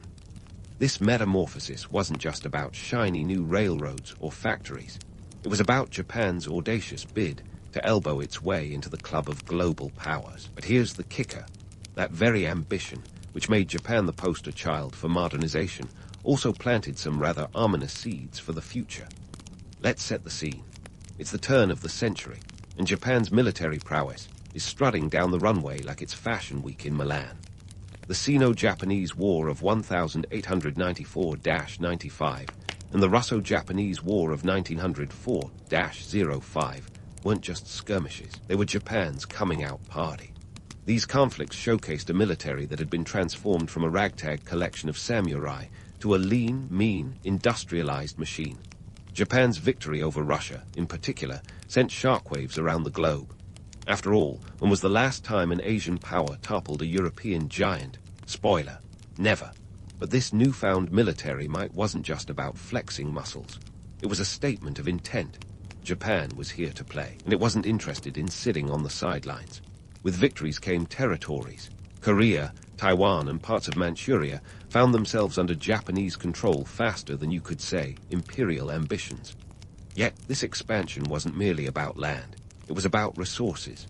Japan's industrial appetite was voracious, and these territories were the buffet. Iron, coal, and labor. Japan garbled them up like a kid at an all-you-can-eat candy store. Yet, while Japan was busy collecting territories like trading cards, there was a darker undercurrent brewing. The same modernization that had powered its rise was also a double-edged sword. The militarization, the nationalism, the fervent belief in Japan's divine destiny. These were ingredients in a pot that would eventually boil over into the cauldron of conflict known as World War Roman II. But let's not jump ahead just yet. Back on the home front, the economic engine was chugging along like a well-oiled locomotive. By 1910, Japan's industrial production had quadrupled compared to the early Meiji period. The textile industry was the crown jewel, with silk flowing out at an industrial scale, making Japan the world's leading silk exporter by 1913. But this wasn't just about producing pretty fabrics. It was about creating an economic powerhouse that could rival the West. Yet beneath the glossy surface of economic prosperity, there were cracks, labor strikes, social unrest, and a growing divide between the industrial haves and have-nots. Politically, Japan was navigating a tightrope. The Meiji Constitution of 1889 had ushered in a form of constitutional monarchy, but let's not kid ourselves.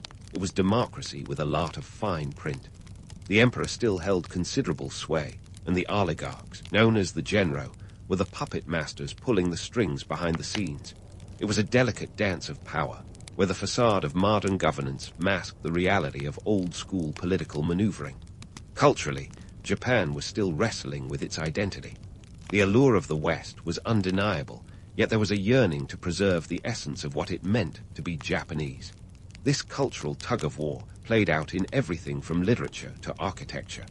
On one hand, you had the rise of Western-style buildings and the adoption of foreign customs. On the other, there was a resurgence of traditional Japanese arts and the indomitable spirit of Bushido, the samurai code, which found new life in the military ethos. So, what are we to make of Emperor Meiji's legacy? Was it a triumph of progress or a cautionary tale of ambition gone awry? On one hand, the Meiji reforms were a masterclass in rapid modernization, a roadmap for other nations looking to leapfrog into the modern age. They took a feudal society and within a few decades turned it into an industrial juggernaut. On the other hand, the very success of these reforms sowed the seeds for future conflicts, as Japan's military ambitions collided with international tensions. The irony is palpable. The same modernization that was heralded as a beacon of progress also paved the way for militarism and conflict. It's a bit like celebrating the invention of the smartphone while lamenting its role in creating digital addiction. Japan's story is a reminder that the pursuit of progress often comes with unintended consequences. As Japan marched into the 20th century, it left behind a complex legacy, a nation transformed yet conflicted, a society modern yet traditional. Emperor Meiji's reign was marked by contradictions, a testament to the unpredictable nature of progress. For every gleaming factory or railway, there was a shadow of militarism lurking in the wings. The true cost of progress, it seems, is a question that continues to echo through history, challenging us to consider not just what we gain, but what we risk losing along the way. And so, as the curtain falls on the Meiji era, we're left with a mosaic of triumphs and tragedies, of innovations and invasions. It's a story that invites us to ponder the delicate balance between ambition and caution, between embracing change and preserving tradition. In the end, the legacy of the Meiji Restoration is both a celebration of human ingenuity and a sobering reminder of its potential pitfalls, a tale as rich and nuanced as history itself. If you ever thought wearing accessories was just about looking good, let's time travel to a moment where fashion and faith had a quirky little dance. Yep, I'm talking about those enigmatic tefillin, tiny leather boxes that ancient Hebrews strapped to their arms and heads. Now, before you roll your eyes, and think of them as just an ancient version of a fashion-forward headband, let's dive into why these leather-bound relics were so much more than a stylistic choice. First things first, let's tackle the when of these divine doodads. The tradition of wearing tefillin is older than your grandma's secret matzo ball recipe, dating back to at least the 2nd century BCE. But don't let that fool you into thinking it was all smooth sailing from the start. The practice probably evolved over time, like a cultural snowball rolling down the hill, picking up layers of meaning and significance as it went. It's a bit like that old pair of jeans that keeps getting trendier with every decade, except with more religious gravitas. Now, why were these things so important, you ask? Well, the ancient Hebrews believed in a pretty tight-knit relationship between humanity and the divine. They didn't just wear their hearts on their sleeves, they wore their prayers in those leather boxes. Literally. Each box housed tiny scrolls inscribed with hand-picked verses from the Torah. Ever heard of the Shema? Hear, O Israel, the Lord our God, the Lord is one. Yeah, that's prime tefillin content right there. It was all about keeping their faith quite literally in mind, hence the head placement, and at hand, or more specifically, on the arm. Sure, you might be thinking, okay, but was this a genuine spiritual necessity, or just a really ancient form of cosplay? Great question. While tefillin were undeniably a spiritual tool, there's no denying they carried a certain social weight too. Picture it. Showing up at the synagogue with the latest tefillin model could easily be the ancient equivalent of rocking the newest iPhone. There's a reason why the Talmud, that ever-so-chatty Jewish legal text, had a lot to say about them. They were essential, but also a bit like a spiritual status symbol. Now, let's talk Turkey, or shekels, rather. What did these little boxes of holiness cost back in the day? In the bustling markets of ancient Judea, quality tefillin weren't exactly a bargain bin find. The cost would vary depending on the craftsmanship and materials, but getting a finely crafted set might set you back a day's wage for a laborer. We're talking around a denarius, which at the time was enough to buy you a decent meal, or if you were feeling particularly frugal, a few jugs of wine. So, yes, they were an investment, both spiritually and financially. While it's easy to romanticize the act of binding these leather straps as some mystical rite, the reality was far more grounded. The process required meticulous preparation and skill. Tefillin were made from the hides of kosher animals, which had to be processed in a way that adhered to strict religious laws. Crafting these boxes was no slapdash affair. It was a labor-intensive process that involved soaking, stretching, and precision cutting. And let's not forget the handwritten scrolls inside. Those were scribed by skilled scribes who probably had the steadiest hands in the business. You wouldn't want a typo in your prayer, after all. Now, let's debunk a myth. The idea that everyone was walking around with tefillin like it was no big deal. In reality, wearing tefillin was predominantly a male religious obligation. Women and children were typically exempt, though there are whispers of exceptions here and there. The daily ritual of donning tefillin was mostly reserved for morning prayers, sort of like starting your day with a divine espresso shot. This brings us to the bigger picture, how these practices fit into the daily lives and social structures of ancient Hebrews. Religion wasn't a side dish. It was the main course in the feast of life. Practicing these rituals was a way to stay connected to their community and their identity, especially in times of political upheaval and external pressures. Let's not forget, this was a period of history where being Jewish often meant being the underdog in a world of competing empires and cultures. So, the next time you see those little leather boxes, remember they're not just an ancient oddity or a historical footnote. They're a testament to a people's resilience and creativity, a blend of devotion and identity tightly bound by leather straps. Whether a genuine spiritual necessity or a savvy social signal, or maybe a bit of both, tefillin were, and are a fascinating glimpse into the past where faith was worn quite literally on one's sleeve, or in this case, on one's arm and forehead. Now, speaking of life's main course, let's pivot from tefillin to something a little more edible. We're diving fork first into the ancient Hebrew dietary laws, the OG clean eating trend that makes modern kale smoothies look like child's play. Forget your Instagram foodies.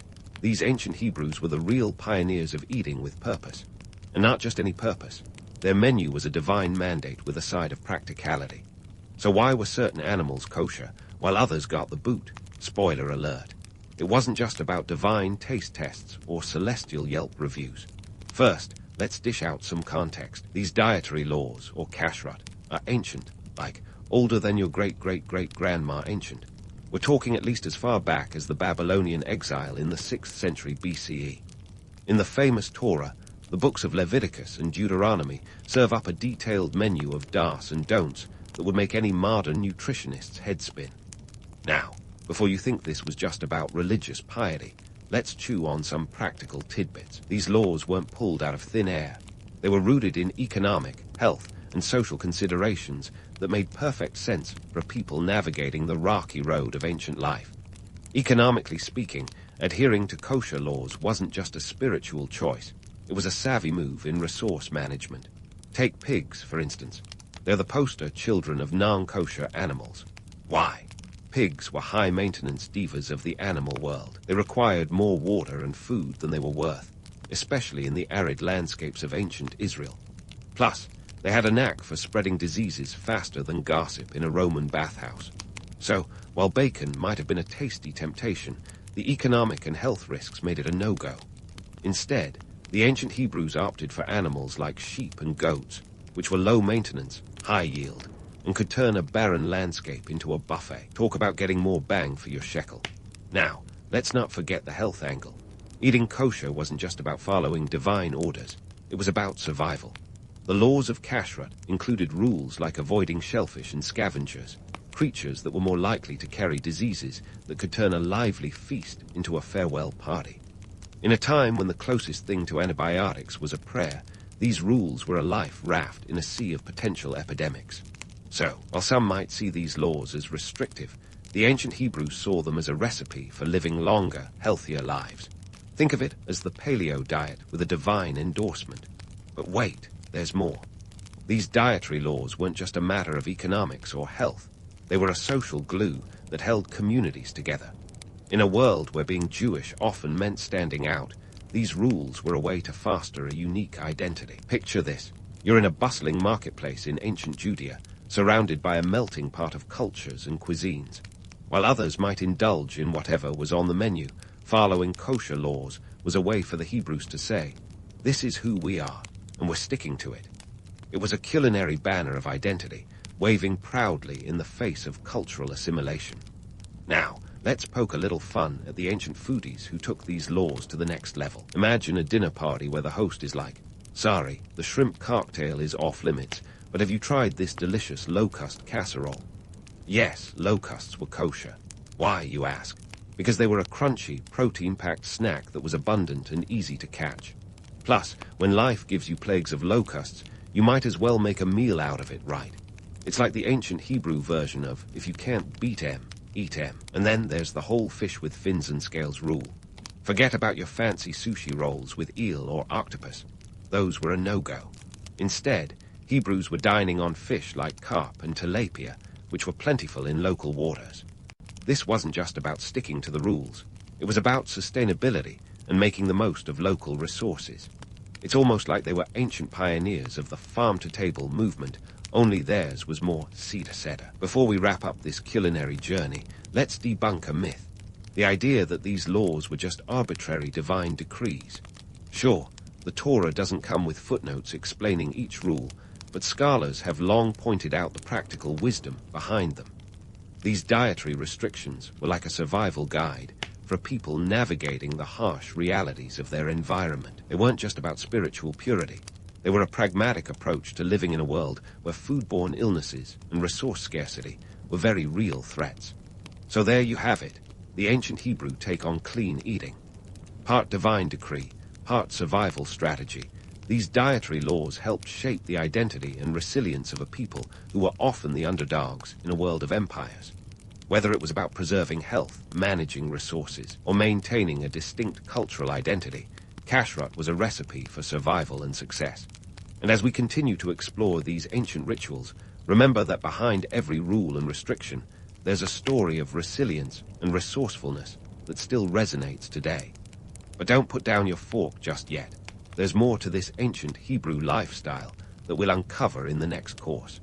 Stay tuned for more fascinating flavors from the past. Now that we've stuffed ourselves with the ancient Hebrew take on kosher living, let's switch gears to something that, at first glance, Looks like an HR dream, the sabbatical year. Imagine this. Every 7 years, you kick back, relax, and take a whole year off work.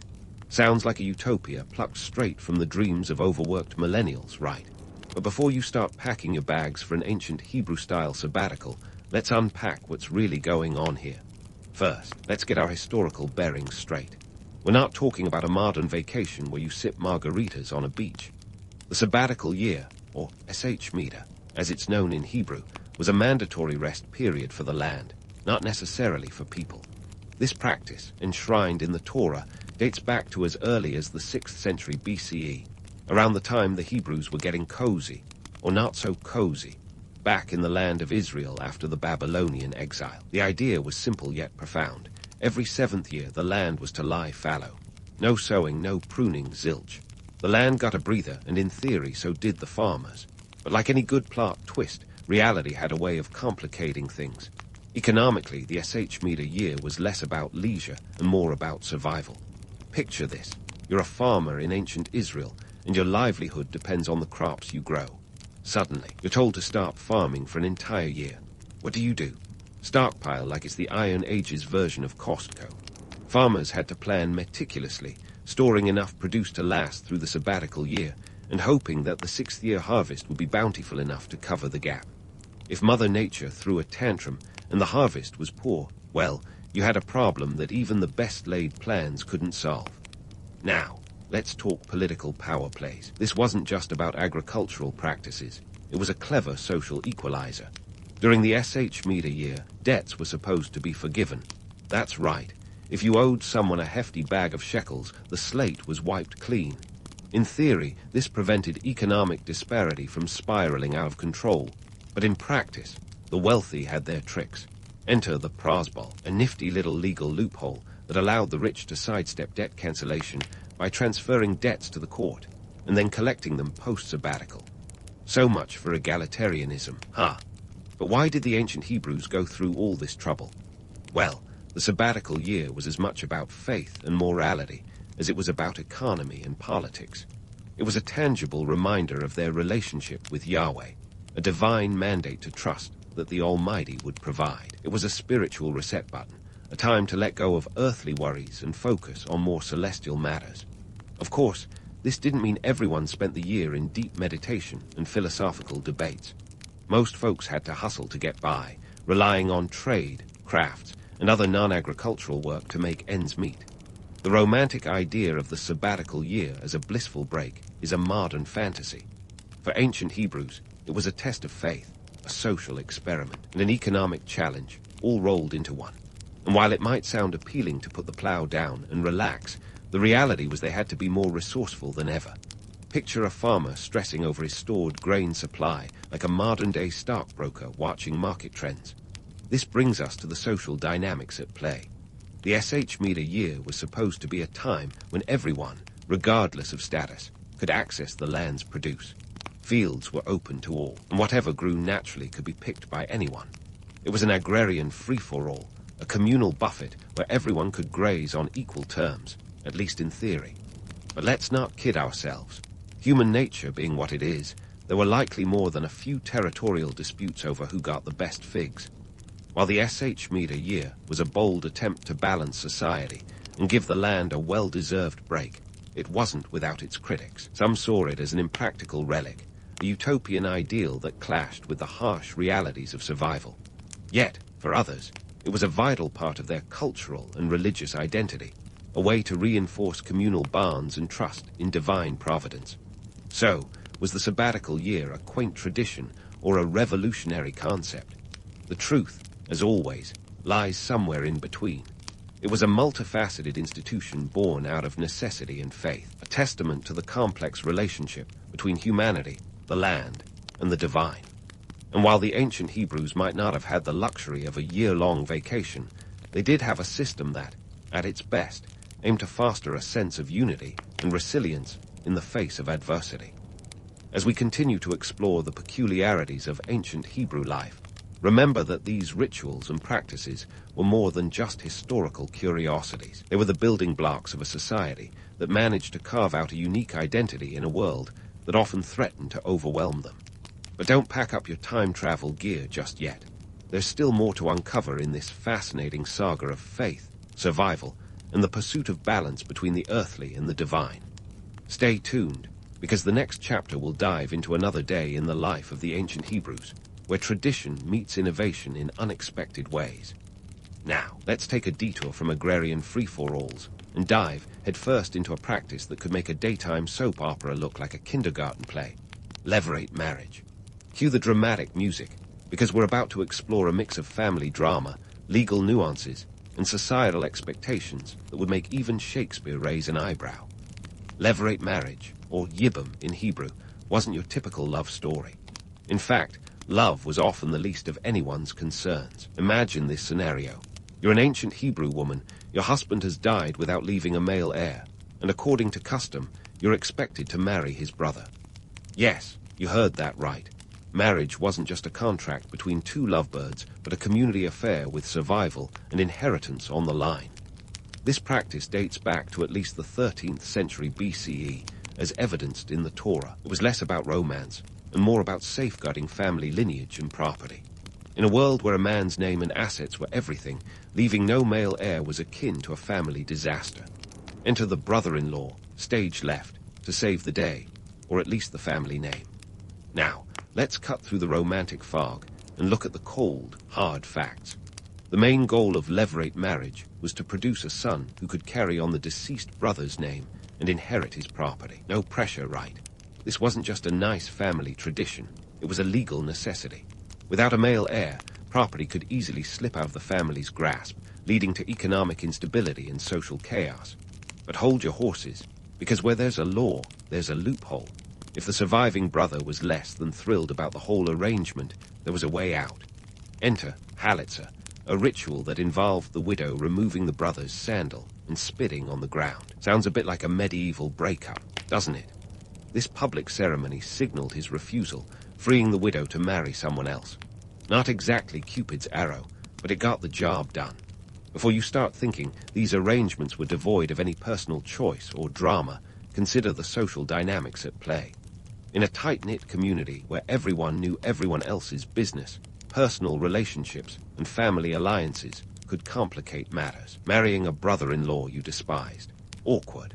On the flip side, there were cases where genuine affection grew from these unions, turning what started as a legal obligation into a love story.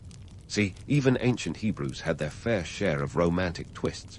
Economically speaking, levirate marriage was a strategic move. Inheritance was a big deal, more than just passing down a few trinkets.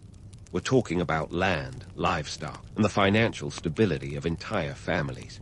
With land being one of the most valuable resources, ensuring it stayed within the family was paramount. This was survival 101 in a world where resources were scarce and security was never guaranteed. Now, let's sprinkle in a little political context. The practice of levirate marriage also served as a social stabilizer. By keeping property within the family, it maintained social hierarchies and prevented wealth from concentrating in the hands of a few. If you think the modern real estate market is cutthroat, imagine navigating these stakes with the added pressure of familial duty and divine expectations.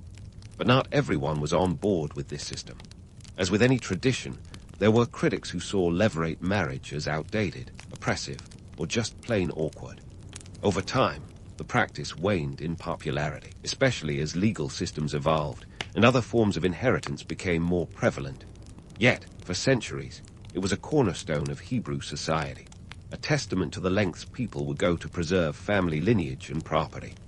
Despite its decline, the legacy of levirate marriage lives on in historical texts and cultural memory.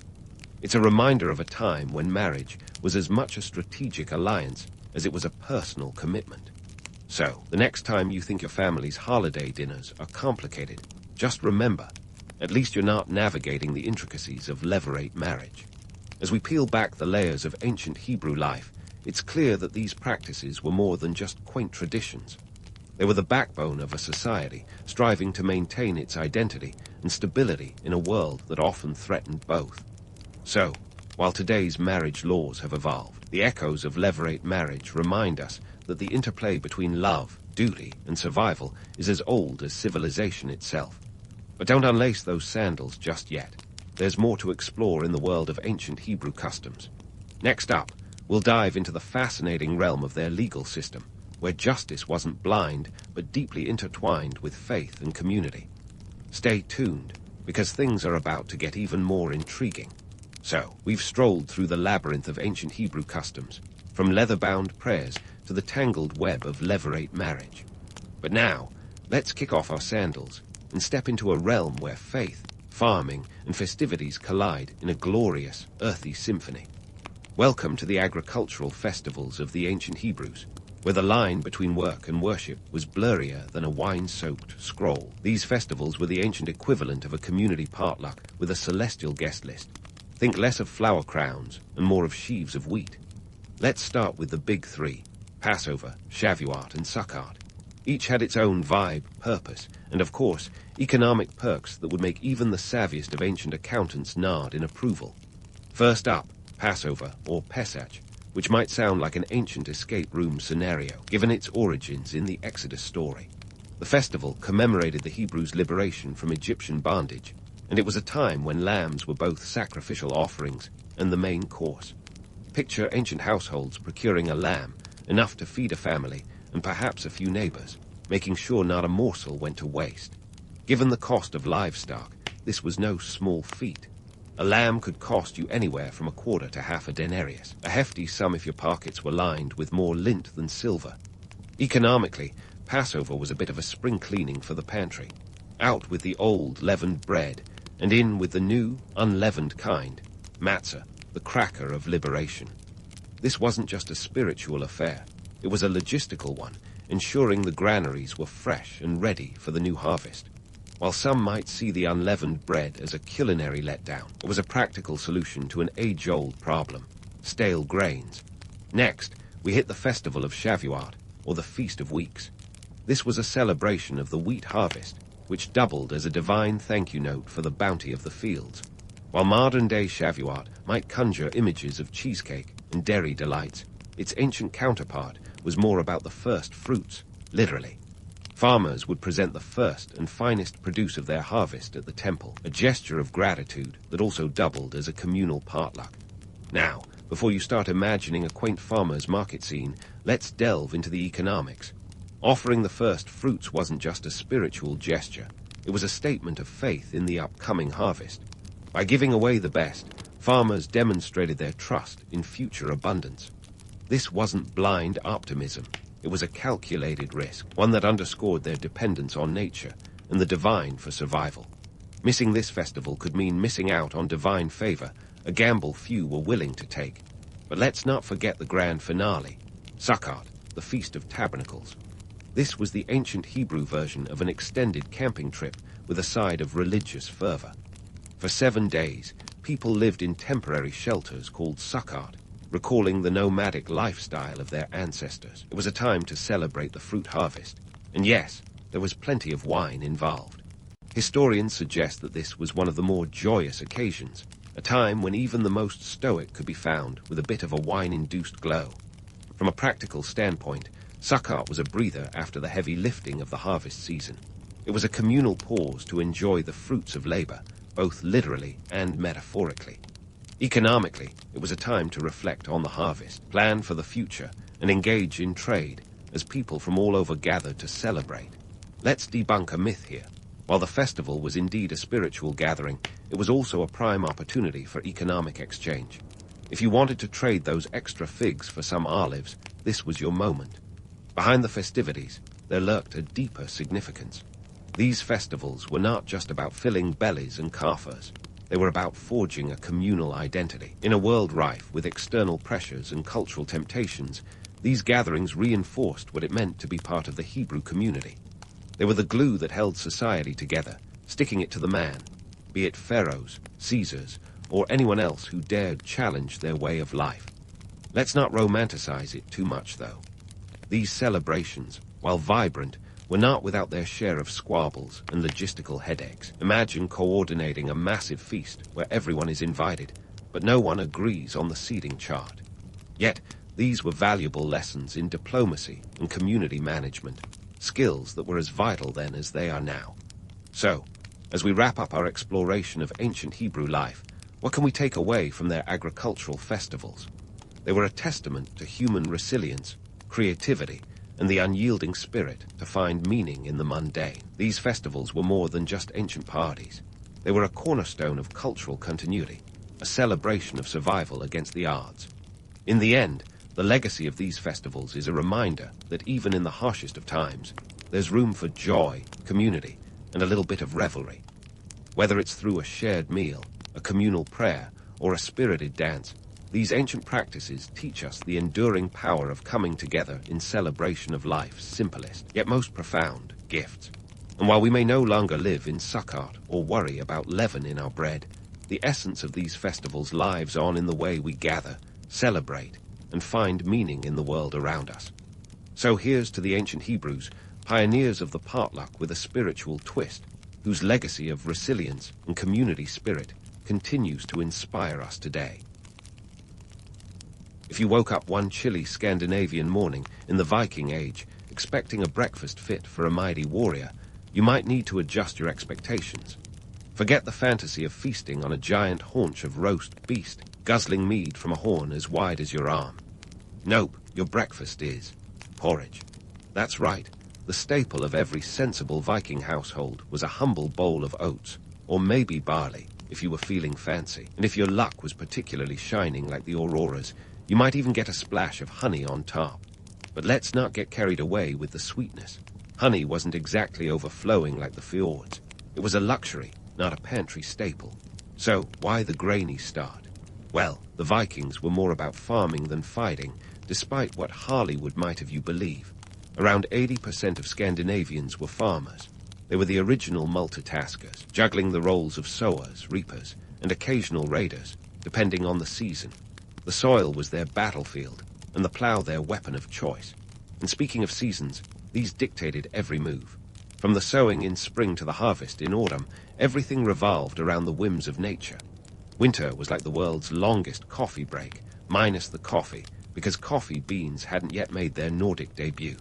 Now, if you think farming in Viking land was a walk in the park, think again. The soil was often rocky and the growing season short, not exactly a farmer's paradise. You would need to plow with an ard, a sort of primitive plow, possibly pulled by oxen if you were lucky. That's right, your tractor had 4 legs and a mind of its own. Harvesting was back-breaking labor, done with simple tools like sickles. And forget about a supermarket run. Everything you ate came from your own hands, sweat, and tears. It took grit and resilience to squeeze a living out of the land.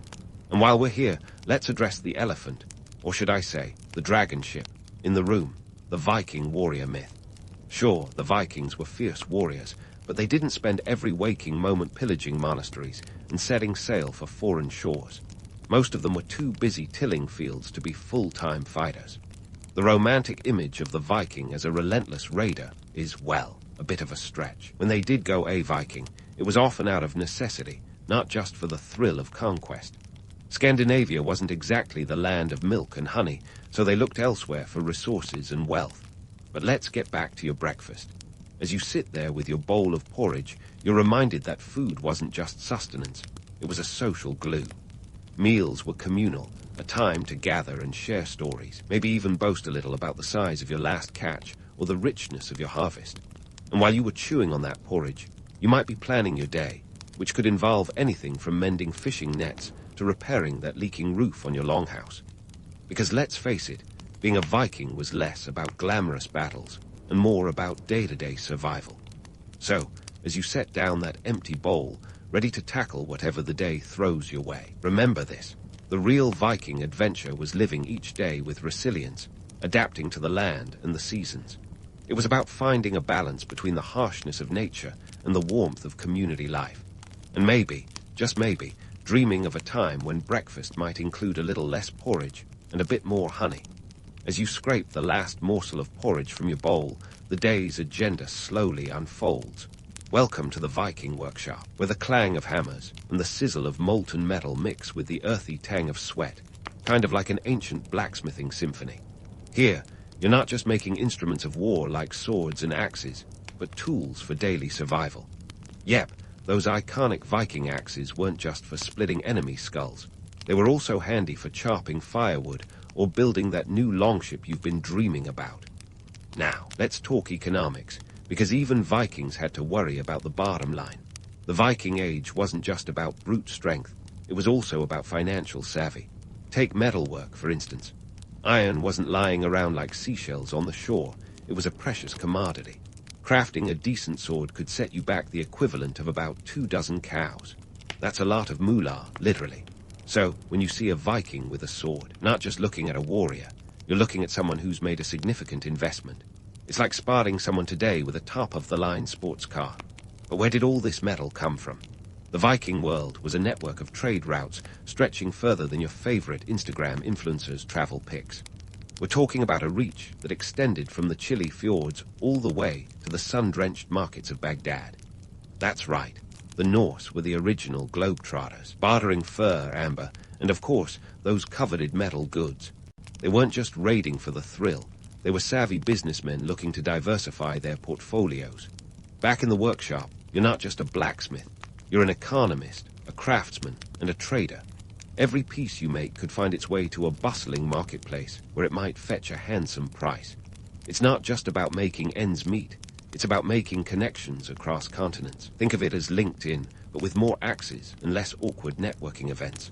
These trade routes were the arteries of Viking society, pumping wealth and ideas across Europe and beyond. They didn't just move goods, they moved people and culture. Imagine the stories shared over a goblet of mead, tales of lands far beyond the horizon, and the wonders they held. The Vikings were cultural magpies, picking up bits of knowledge and technology wherever they went. If they had a motto, it might have been plunder and ponder. And let's not forget the craftsmanship. Viking artisans were the real deal. Their skill with metal was only matched by their eye for detail. From intricate brooches to sturdy tools, everything they made was a testament to their ingenuity and precision. Each item was both functional and beautiful, a blend of art and utility that modern minimalists would envy. So, what does all this tell us? The Vikings weren't just a bunch of marauding brutes. They were complex, dynamic people who understood the value of craftsmanship and trade. They knew that survival depended not only on strength, but also on strategy and skill. It was about building a life that could withstand the harsh northern climate and the equally harsh realities of the medieval world. As you leave the clangor of the workshop behind, you realize that this is the real heart of Viking society. It's not the battlefield, it's the forge. It's the place where raw materials are transformed into tools that build communities and weapons that protect them. It's the place where the Viking spirit of adaptability, resilience, and innovation shines brightest. And as the sun dips low, casting long shadows across the land, you can't help but feel a sense of awe and admiration for these ancient craftsmen and traders who shaped the world in ways we are still discovering today. As the clang of hammers fades into the distance, let's pivot from the forge's heat to the fiery debates of the Viking thing. No, not thing, as in that thing you forgot to do, but thing as in the assembly where Vikings gathered to hash out the affairs of their communities. You might think a Viking assembly would be a chaotic free-for-all, but it was more like a cross between a town hall meeting and a medieval marsh pit. Think less Game of Thrones and more debate team with axes. Imagine this. You're standing in a field, surrounded by a sea of bearded faces, each one as rugged as the landscape itself. This is where the magic, or madness, happens. The thing was the beating heart of Viking democracy, or at least as close to democracy as you could get in the 10th century. It was a place where free men could voice their opinions, settle disputes, and make decisions that affected everyone from the lowliest farmer to the mightiest chieftain. Here's where the myth of the all-powerful Viking chieftain starts to unravel. Chieftains were more like the first among equals rather than divine rulers. They had influence, sure, but they also had to listen to the will of the people, or risk a swift demotion to that guy we used to follow. Every region had its own thing, and these gatherings were as much about social bonding as they were about governance. They were held at regular intervals, often in the spring and autumn, when the farming calendar allowed people to take a break from their agricultural duties. So, while your crops were growing or your fields were covered in snow, it was time to take a little trip to the thing, catch up with old friends, and maybe, just maybe, settle that land dispute with your neighbor who keeps letting his goats wander into your barley. The thing wasn't just a free-for-all. It had its own structure and rules, though you'd be forgiven for thinking otherwise at times, given the inevitable shouting and posturing. It was presided over by a law speaker. Yes, that's an actual title, whose job was to recite the laws from memory. That's right. In an age before Google, these guys were talking legal encyclopedias, only with more woolen tunics and fewer pop-up ads. The law speaker's role was crucial, as he was the one who held the community's collective legal knowledge. If he got the law wrong, you'd better believe there'd be a lot of angry sword-wielding farmers ready to offer feedback. Now, let's talk about the chieftains. These guys were the rock stars of the Viking world, but their power was more about persuasion than coercion. They needed to keep their followers happy, because a chieftain without supporters was about as useful as a longship without a mast. The power dynamics at play were fascinating, with chieftains needing to balance their personal ambitions with the collective interests of their followers. They were leaders, yes, but also mediators, diplomats, and occasionally scapegoats. If you were a chieftain, you might find yourself mediating a feud between two families over a prized cow, or negotiating peace between neighboring tribes. These weren't just local disputes. They could escalate into full-blown sagas, with blood feuds lasting generations. The chieftain's ability to navigate these tricky waters could make or break their reputation. Imagine trying to keep the peace in a community where everyone was related by blood or marriage, and everyone had an axe. The thing also served as a court, where disputes were resolved and justice meted out. Trials could be a real spectacle, with the accused and accuser presenting their cases before the assembly. Witnesses would be called, oaths sworn, and if things got really heated, a good old-fashioned trial by combat might ensue. That's right, if words failed, sometimes fists or swords had to do the talking. But let's not get too romantic about this rough-and-tumble justice system. While it might sound exciting to settle disputes with a duel, it wasn't exactly the most equitable form of legal proceedings. If you were a poor farmer, your chances against a wealthy chieftain weren't great, unless you had a champion willing to fight in your stead. And while the thing was a place for free men to speak their minds, let's not forget the free part. Women, slaves, and those without land weren't exactly invited to the microphone. So, what does all this tell us about Viking society? For one, it was a lot more complex and nuanced than the horned helmet myths would have you believe. The thing was a living, breathing institution that evolved over time, adapting to the needs and challenges of the community. It was a place where the individual could impact the collective, and where the collective could hold its leaders accountable. In many ways, it was a precursor to modern democratic institutions, though with more mead and fewer PowerPoint presentations. Leaving the thing with its debates and decisions echoing in your mind, you might feel a newfound appreciation for the Viking way of governance. It was loud, it was messy, and it was far from perfect, but it was theirs. And as the assembly disperses, you can't help but think that, in their own way, these Vikings were pioneers of a certain kind of democracy, one that valued the voice of the people, even if it occasionally got drowned out by the clanging of swords. As the echoes of the thing's debates fade and you step away from the gathering, it's time to swap the dusty fields and political wrangling for the open sea and the call of adventure, or, at the very least, necessity. Because let's face it, Viking raids were less about the thrill and more about the bill. That's right, these infamous voyages were as much about balancing the ledger as they were about seizing glory. So, how does one prepare for a Viking raid? First off, you'll need a longship, a sleek, dragon-headed marvel of naval engineering. But before you start daydreaming about terrifying the coasts, let's talk logistics. A decent longship could set you back around 1,000 silver coins, roughly the annual income of a wealthy farmer. And that's just the ship. You'd also need a capable crew, ready to row across treacherous waters, which means a lot of muscle and even more mead. After all, rowing those oars was thirsty work, and hydration is key, even if it's fermented. The romantic image of a fearless Viking raider leaping from ship to shore is compelling, but the reality was far more grueling.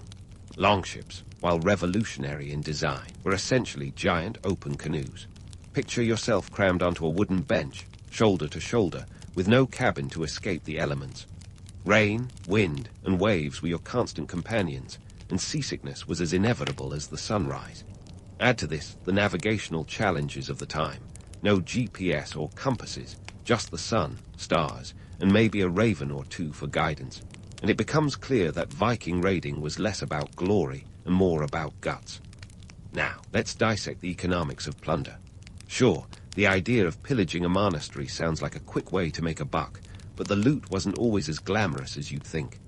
Sure, there were occasional treasures, gold crosses, ornate chalices, and the odd reliquary, but more often it was a haul of livestock, grain, and maybe some captives to sell or ransom. Not quite the dragon's hoard you might imagine, but it kept the community back home fed and funded. And speaking of captures, the Vikings were nothing if not pragmatic. They understood the value of human capital long before it became a buzzword. Skilled artisans, monks with a penchant for copying manuscripts, and even women, who were often assimilated into Norse society, were all part of the human bounty. The Vikings were equal opportunity raiders, recognizing talent where they found it, even if it meant a bit of involuntary recruitment. But let's not downplay the allure of the raid. The promise of wealth and adventure was a powerful draw, especially for younger sons with little inheritance waiting for them back home. The chance to carve out a fortune and a reputation was a siren call for many, even if the reality was more rowing and less ravishing. And while the romantic image of the dashing Viking marauder persists, the truth was that these expeditions were high-risk ventures with no guarantee of return, financial or otherwise. As you brave the salt spray and cling to your oar, it's worth noting that the Vikings weren't just indiscriminate plunderers. They were cunning strategists, often targeting specific locations for maximum gain. Coastal monasteries, often isolated and laden with wealth, were prime targets. Not only did they hold treasures, but they were also less defended than urban centers. The Vikings had a knack for reading the medieval map and exploiting its weaknesses, a testament to their strategic acumen rather than just brute force. And here's where the myth-busting gets juicy. The Vikings weren't always the unprovoked aggressors history paints them to be.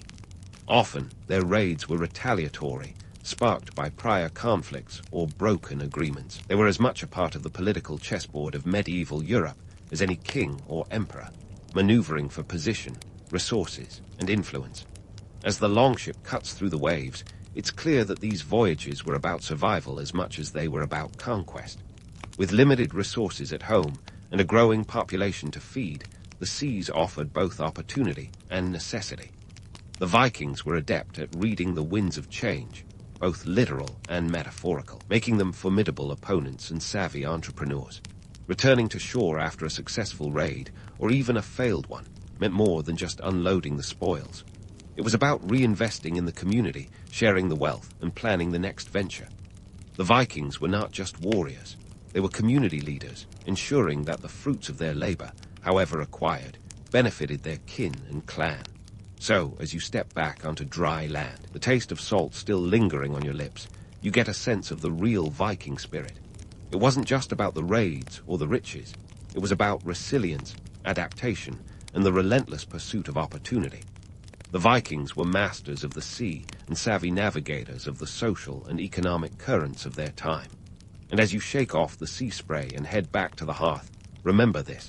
The next time someone tells you a tale of fearless Viking raiders, remind them that behind every legend lies the reality of hard choices, harsh seas, and even harsher economics. Because in the end, the true Viking adventure was as much about the journey as it was about the destination. As you shake off the sea spray and head back to the hearth, the scent of roasting meat wafts through the air, guiding you like a culinary North Star toward a Viking feast. Forget the Hollywood image of brawny warriors guzzling mead until the longhouse beams shake. Well, maybe don't forget it entirely, but let's add some nuance to the picture. These feasts were less about chaotic revelry and more about intricate social choreography, where every sip and bite had its own significance in the Viking social playbook. Picture this: the long, communal table bustling with activity, the flicker of torchlight casting playful shadows on fur-clad shoulders. The feast was the social media of its day, minus the likes and hashtags, where reputation was built or shadowed over a horn of mead.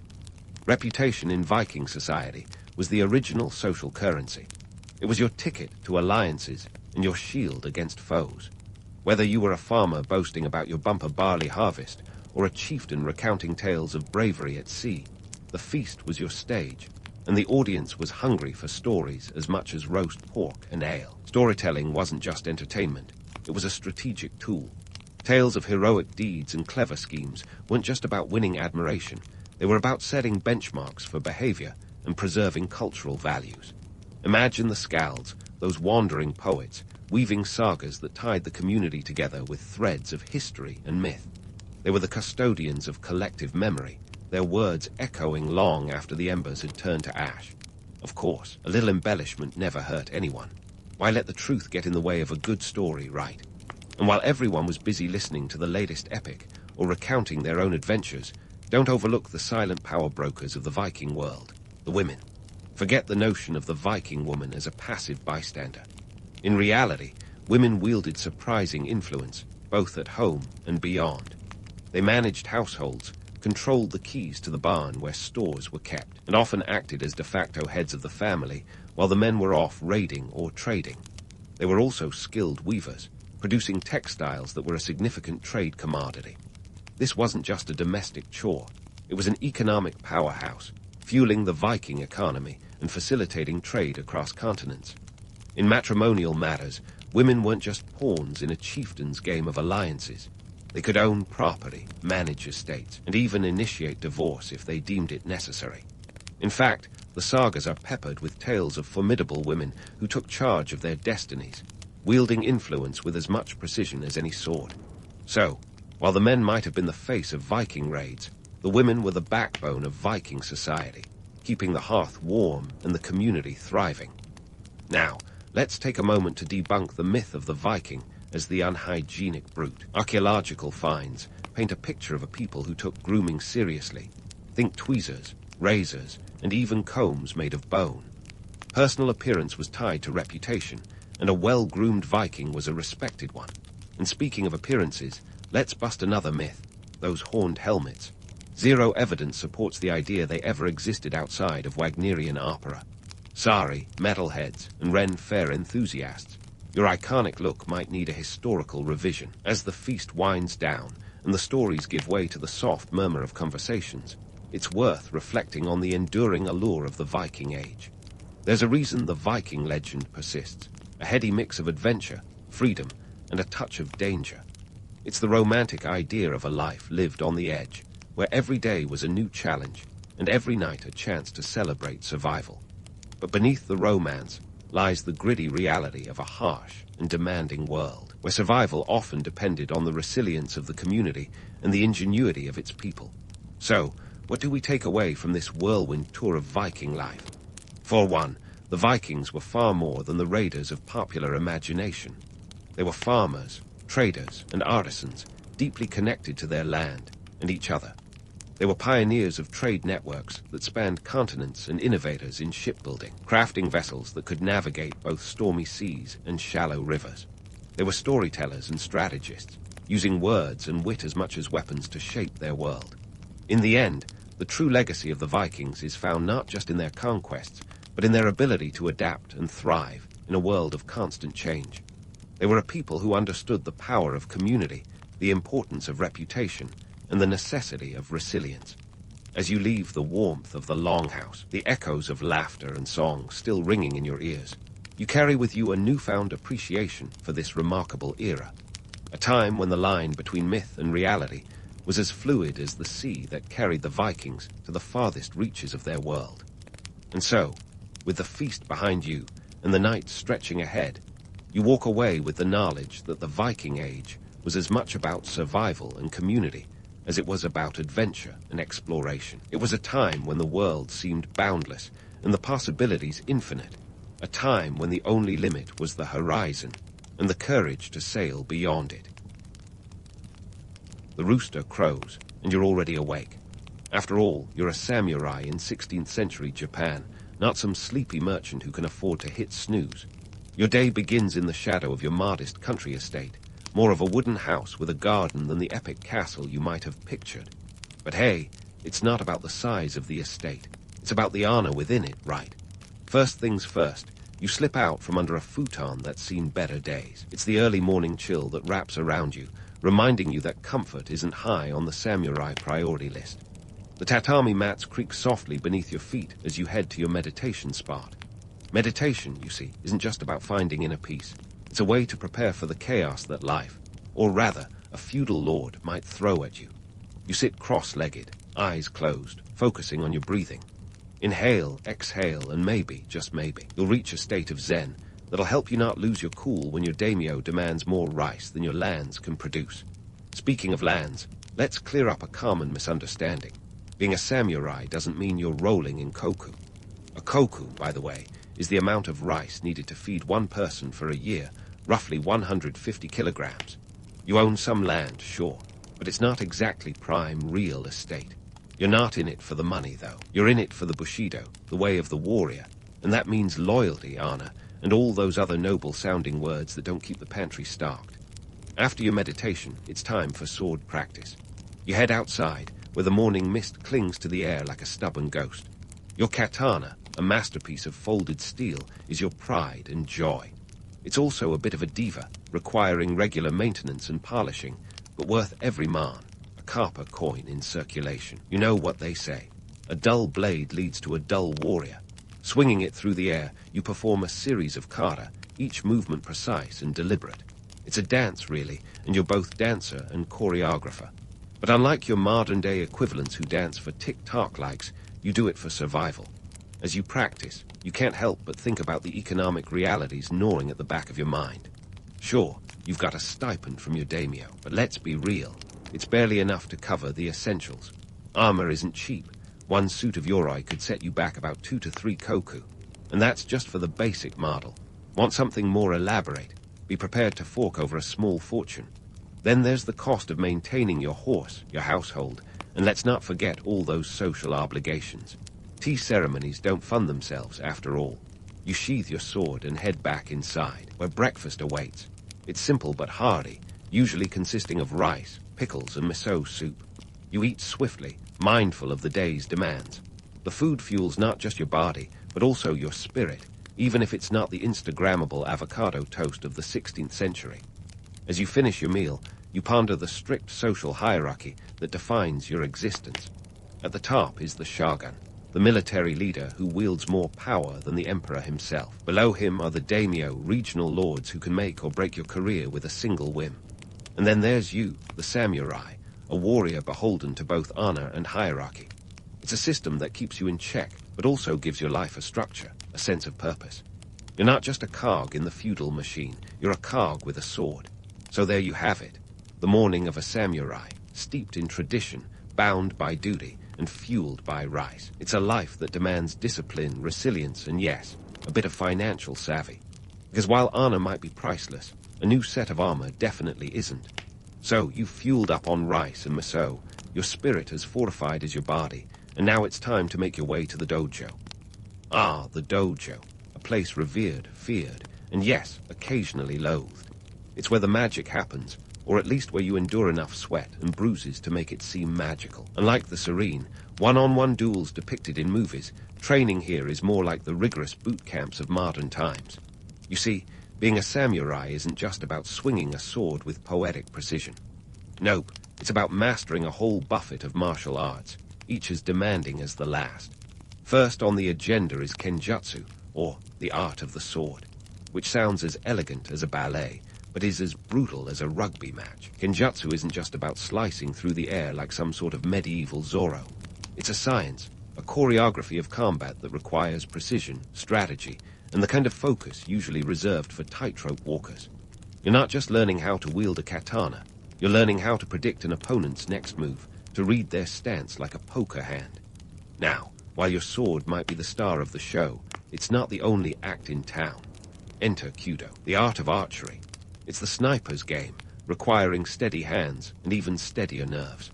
A good samurai could hit a target from 60 meters away, and that's no small feat when you consider the bow is about as tall as you are. The yumi, as it's called, is asymmetric, longer on one end than the other, which makes it a bit of a diva to handle. But a samurai with a yumi could rain arrows down on enemies from a distance, making them the original drone strike operators, minus the tech.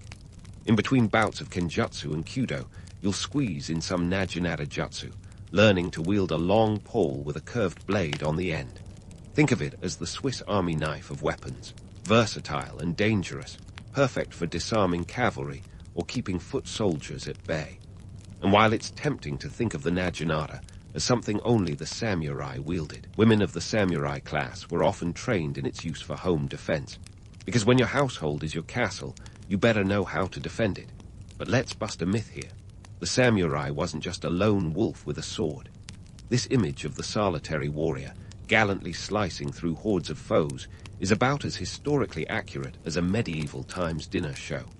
In reality, samurai were part of larger units, and teamwork was crucial. They operated under strict hierarchies, taking orders and executing strategies that were as much about brain as brawn. These guys didn't just charge blindly into battle. They maneuvered like chess pieces on a board, each move calculated for maximum effect. And speaking of strategy, let's not forget the political games that were sometimes more deadly than any sword fight. Success in the samurai world wasn't just about how many heads you could roll. It was also about how well you could navigate the murky waters of feudal politics. Aligning yourself with the right daimyo could mean the difference between rising in the ranks or losing your head, literally. The samurai had to be as adept at reading the political landscape as they were at reading the battlefield. In the dojo, you're not just honing your body, you're sharpening your mind. The samurai had to be thinkers, strategists, and sometimes reluctant politicians. It's like being asked to be James Bond, Sun Tzu, and Machiavelli all rolled into one. And if that sounds exhausting, well, that's because it was. But the rewards, honor, respect, and if you're lucky, a decent bit of land to call your own. So while you're here sweating it out and contemplating the finer points of martial strategy, remember that the life of a samurai was a balancing act between skill and strategy, honor and ambition. It was a life that demanded you be more than just a warrior. You had to be a master of many arts, a jack of all trades with a very sharp sword. And though it might sound romantic, there's nothing romantic about the bruises you'll carry home today, a testament to a day well spent in the dojo. As you wrap up the day's training, you realize that the life of a samurai is as much about discipline as it is about combat. It's about learning to wield power responsibly, understanding that true strength lies not just in the blade, but in the mind that guides it. And so, you head back home, weary but wiser, knowing that tomorrow brings another day of challenges and opportunities to grow. Because in the end, a samurai's journey is never really about the destination. It's about the path you forge along the way. So, as you retire from the dojo, your muscles scream louder than a daimyo denied his rice quota. But fear not, noble samurai. Time for a much-needed lunch break. You're about to dive into a meal that's as understated as it is essential. A bowl of steaming rice, accompanied by a ladle of miso soup. No, it's not the stuff of opulent feasts, but this modest spread packs more punch than you'd expect. Rice, as you know, is the cornerstone of your diet and your economy. A samurai's wealth and sustenance are measured in koku, essentially how much rice you control. It's not just food, it's currency, power, and prestige all rolled into one sticky grain. Meanwhile, miso soup, with its fermented soybean paste, offers a savory burst of umami that's both comforting and fortifying. This dynamic duo is your culinary yin and yang, providing the energy you need to keep that katana swinging. But as you savor each spoonful, consider the cultural tapestry that's woven into these mealtime rituals. The samurai weren't just warriors. They were patrons of the arts, custodians of culture in their own right. While the sword might be your tool of trade, the brush and the inkstone aren't far behind. You see, the samurai class wasn't all about the clang of steel and the march of armies. Nope, they had a soft side, a penchant for poetry, calligraphy, and the fine arts. Take, for instance, the tea ceremony, an elaborate cultural performance that's more choreographed than a Broadway musical.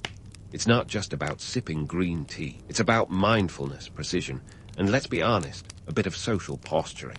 It's a way to show off your refined taste and impeccable manners, even if you're secretly wondering if everyone else is just as confused about which bowl to use. This ritual, steeped in Zen Buddhism, becomes a serene counterbalance to the chaos of battle, a moment of peace in a life otherwise dictated by the sword. Speaking of Zen, let's talk about its influence on the samurai way of life. Zen Buddhism, with its emphasis on meditation and simplicity, offered a philosophical framework that complemented the discipline of the warrior class. The idea was to cultivate a calm, focused mind, enabling you to remain composed and decisive even in the heat of battle. But let's not get too carried away with this serene image of the samurai as a Zen master warrior. Sure, the notion of a tranquil, introspective fighter is alluring, but reality has a way of complicating the narrative. Consider the pressures of maintaining this cool facade. In a world where appearances matter as much as actions, the samurai had to constantly balance their public image with their private struggles. The romanticized vision of the samurai as a stoic, unflappable warrior is a bit like imagining a duck gliding effortlessly across a pond, graceful above the water, frantically paddling beneath. Behind the calm exterior lay a complex web of obligations, rivalries, and the ever-present threat of political upheaval. Let's not forget the economic realities underpinning this serene surface. Patronizing the arts, sponsoring poets, and engaging in cultural pursuits required financial resources, something not every samurai had in abundance. The truth is, many warriors found themselves caught in a delicate dance of duty and debt, their cultural contributions often dictated by the whims of their daimyo and the limits of their purse strings. It's a balancing act that could make even the most seasoned warrior feel like he's walking a tightrope over a pit of financial ruin.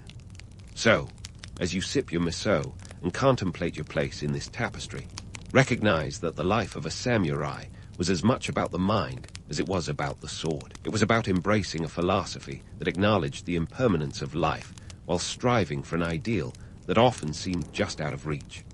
The samurai were not just warriors. They were complex individuals navigating a world of contradictions, where the path to honor was as winding as it was steep.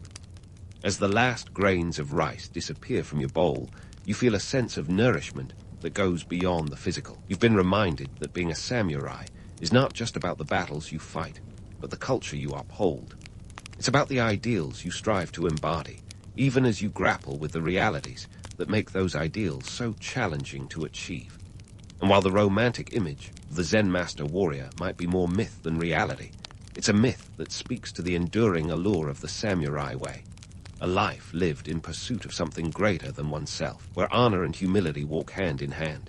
Now, as you rise to face the afternoon, remember that the path of the samurai is never straightforward. It's a journey marked by paradoxes and possibilities, where the line between legend and reality is as thin as the edge of a katana. And though it may not be the epic tale sung by troubadours, it's a story worth telling, one that continues to captivate and inspire, even centuries later. So, with your spirit nourished and your resolve renewed, you prepare to step back into the world, ready to face whatever challenges the day, or your daimyo might bring. And just like that, your afternoon kicks off with a not-so-glamorous task, estate management. Gone are the visions of grand battles and swirling katanas. Instead, you're knee-deep in the nitty-gritty of feudal bureaucracy. Think less Rambo, more regional manager from the office, stuck on the docket, dealing with peasant tenants. Picture this, though it's more like a reality check than a Kodak moment. You're not just a warrior, you're a landlord, responsible for the livelihoods of the peasants who work your land. It's a role that might sound less heroic than slicing through enemy lines, but it's essential for the well-oiled machine that is the feudal system. Your tenants grow the rice that feeds you and your daimyo, that all-important koku currency we've talked about. Without them, your social standing would plummet faster than a lead balloon. Now, let's dive into the economic engine that drives this setup. The feudal system is essentially a complex pyramid scheme, except this one has swords and a rigid hierarchy. At the top sits the shogun, the daimyo beneath him, and then you, the samurai, managing the peasants at the base. The economic impact? Well, let's just say it's the medieval version of trickle-down economics. You collect taxes in the form of rice and labor from the peasants, who in turn hope you don't squeeze them drier than last season's harvest. Ah, the myth of the constantly battling samurai. It's a romantic notion, isn't it? Swords clashing, armor gleaming, and glory at every turn. But here's the kicker. The average samurai spent more time dealing with crops and contracts than clashing with rival clans. The truth is, war is expensive and risky business, so most daimyo preferred peace and prosperity over perpetual conflict. As a result, your afternoon might involve more quill than katana, as you carefully calculate how much rice to send up the feudal food chain. And speaking of rice, let's talk numbers. A samurai's stipend might include several koku of rice, but managing your estate efficiently could mean the difference between a comfortable existence and scraping by. A miscalculation here, a drought there, and suddenly you're one missed tax payment away from having to pawn off your precious katana. It's a tightrope walk, balancing the needs of your estate with the demands of your daimyo, who's got his own problems to worry about, not least of which is keeping the shogun happy. In this world of duties and deadlines, your role morphs from warrior to bureaucrat. You're a medieval middle manager, juggling the needs of your tenants with the expectations of your superiors. It's not glamorous, but it's the backbone of the society you fight to protect. And while the romantic image of the samurai as a lone warrior might stir the imagination, the reality is that you're more like a cog in a well-oiled machine that doesn't run on glory alone. Let's not forget the political gymnastics involved. As a samurai, you're not just managing rice fields. You're navigating a minefield of alliances, rivalries, and ever-shifting loyalties. Aligning yourself with the right daimyo or being caught on the wrong side of political squabble can be the difference between a cushy post and a quick fall from grace. It's a world where a misplaced word can be as deadly as a misplaced sword swing. And here's a little something for the romantic mythbusters. The samurai code of Bushido, which we've all heard about, wasn't a formalized doctrine until the Edo period. Before that, it was more of an informal set of ideals, evolving over time. Honor, absolutely. But it wasn't always the tidy package of virtues we see in movies. The samurai of your era were just as human as anyone else, dealing with jealousy, ambition, and sometimes a little too much sake. So, as you wrap up your afternoon of estate management, you might find yourself yearning for the battlefield's adrenaline rush. But remember, while the clang of swords might be more thrilling, the quiet rustle of rice paddies is what keeps your world turning. You're a samurai, yes, but you're also a manager, a politician, and an economist, all rolled into one. And though it might not be as romantic as the legends suggest, it's a life that offers its own kind of honor, a quieter, steadier kind that fuels the heart of feudal Japan. As the sun begins its descent and paints the sky with hues of orange and pink, you realize the day's not over yet. There are more tenants to meet, more ledgers to balance, and more rice to account for. So, you roll up your sleeves and dive back into the mundane yet essential tasks that define your role. Because being a samurai isn't just about wielding a sword. It's about wielding responsibility with the same precision and care. And just like that, as your day of feudal multitasking winds down, you find yourself slipping into the gentle embrace of evening. But don't think you're off the hook just yet. No, the samurai day isn't complete without a dose of refined ritual, a tea ceremony. It's your chance to swap the chaos of estate management for the tranquility of a tatami room, where the only battles fought are between boiling water and powdered tea leaves. As you enter the tea room, you're reminded that this isn't just about sipping matcha. It's theater, art, and philosophy rolled into one. The tea room is a modest, austere space, intentionally so. It's a reflection of wabi-sabi, the art of finding beauty in imperfection and simplicity. You kneel on the tatami mat, feeling the cool straw against your legs, as the host begins the elegant dance of preparing tea. With each deliberate movement, you're drawn into a world where time seems to slow, a stark contrast to the breakneck pace of a samurai's life. And here's where the myth meets the reality. The romanticized image of the samurai is one of stoic warriors, all grit and no grace. Yet, here you are, participating in a ritual that requires as much finesse as a sword fight. It's a reminder that the samurai were as much about culture as they were about combat. You see, the tea ceremony wasn't just a hobby. It was a teaching moment, a practice in patience and mindfulness, a way to center yourself amidst the demands of duty and honor. As the frothy green tea is served, you savor its bitterness, a flavor as complex and layered as the life you lead. You take a moment to reflect on the day's events, from the morning's meditation to the afternoon's spreadsheets. It's a life of contradictions, brutality and beauty, duty and desire, each pulling at the fabric of your existence. And as you sip, you ponder the legacy of the samurai, a tapestry woven with threads of both myth and reality. Ah, the samurai legacy. It's a subject of endless fascination, isn't it? On one hand, you've got the romanticized tales of noble warriors, paragons of honor and discipline. On the other, the gritty truth of lives spent balancing the ledger as much as the blade. The samurai were custodians of a culture that valued both the sword and the scroll, navigating a society where art and war were two sides of the same coin. But as the tea ceremony draws to a close, you're reminded that this way of life wasn't meant to last forever.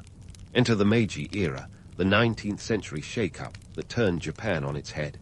With the stroke of Emperor Meiji's pen, the samurai class found themselves obsolete, their swords swapped for suits as Japan raced toward modernization. It's a stark reminder that no matter how deeply rooted a tradition seems, change is the only constant. And what lessons can we glean from this seismic shift? For one, the samurai's adaptability, or lack thereof, serves as a cautionary tale. The transition from feudal warrior to modern citizen wasn't seamless. Many samurai struggled to find their place in a rapidly changing world, their skills in swordsmanship less marketable in an era of steam engines and diplomatic treaties. Yet, their enduring allure speaks volumes about the human fascination with heroism, honor, and the romantic notion of a life lived on the edge of a blade. In the present day, the samurai continue to captivate imaginations, their stories transformed into films, books, and pop culture icons. But while the legends persist, it's crucial to remember the realities they emerged from. A world where the clash of steel was as common as the rustle of rice paddies, where the pursuit of honor often had to contend with the demands of survival. So, what do we take away from this exploration of samurai life? It's a testament to the complexity of human nature, the struggle to balance ideals with practicalities, and the perpetual dance between change and tradition. The samurai may have faded into history, but their legacy endures, a reminder that even in a world of contradictions, there's beauty to be found in the balancing act. As you leave the terum, the sky now a deep indigo, you can't help but feel a sense of connection to those bygone warriors. Their lives, like yours, were filled with challenges and choices, honor and hardship. And while the romanticized image of the samurai might be more myth than reality, it's a myth that continues to inspire, a story that speaks to the heart of what it means to live with purpose and passion. And as you return to your modest estate, you carry with you the lessons of the day, a blend of discipline, artistry, and the sometimes harsh realities that define the human experience. So there you have it, the life of a samurai, not just as a warrior, but as a multidimensional individual navigating the complexities of a rapidly changing world. As you close your eyes and drift into sleep, perhaps you'll dream of those ancient days, where the clang of swords mingled with the rustle of rice fields, and the spirit of the samurai lived on, not just in legend, but in the enduring legacy of their lives. In the bustling marketplaces of 14th century West Africa, where traders and camels jostled for elbow room, a young man named Musa was about to embark on a journey that would turn him into a living legend. Now, before we get carried away with images of gold-plated camels and diamond-studded sandals, let's dig into the real story of how Musa rose to become Mansa Musa, the wealthiest man in history, a title he still holds, despite what modern billionaires might like to think. Musa's ascent to power wasn't just a stroke of luck or the result of one grand heist. It was a cocktail of political savvy, economic prowess, and a touch of divine right, which, in the 14th century, was about as good as having a golden ticket.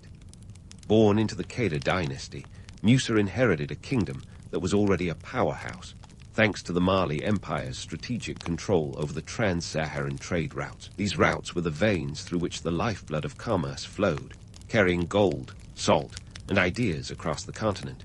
If you're wondering why salt was such a big deal, imagine your favorite food without any seasoning. Pretty bland, right? Salt was the medieval equivalent of Wi-Fi. Everyone needed it, and they were willing to pay handsomely. Gold, on the other hand, was the bling that kept this empire shining. The Mali Empire sat on some of the richest gold mines in the world, and by the time Musa took the throne, they were pumping out about half of the world's gold supply. Talk about sitting on a gold mine, literally. But how did Musa, a relatively low-key figure in the grand scheme of things, rise to such prominence? Well, it turns out that the line of succession in the Mali Empire wasn't exactly straightforward. Think of it more like a game of chess mixed with musical chairs. When Musa's predecessor, Mansa Abu Bakr Roman II, decided he'd rather explore the Atlantic Ocean than sit on a throne, he left Musa in charge. Abu Bakr's sea voyage, by the way, was a bit like searching for Atlantis, ambitious and ultimately fruitless. But it did give Musa the perfect opening to make his mark. With the throne now comfortably under his control, Musa set his sights on expanding his empire's influence and wealth. His genius lay in recognizing the value of both resources and reputation. He realized that if you wanted to control the gold trade, you didn't just need the gold, you needed the trade routes and the people who ran them. So Musa ensured the stability and security of these routes, turning the Mali Empire into a beacon of prosperity. One of Musa's most significant achievements was his development of Timbuktu. Today, people use Timbuktu to mean the middle of nowhere, but back then, it was the center of everything. Musa transformed this dusty trading post into a thriving hub of commerce and learning. Picture a medieval Silicon Valley, where scholars, traders, and travelers from across the known world gathered to exchange goods and ideas.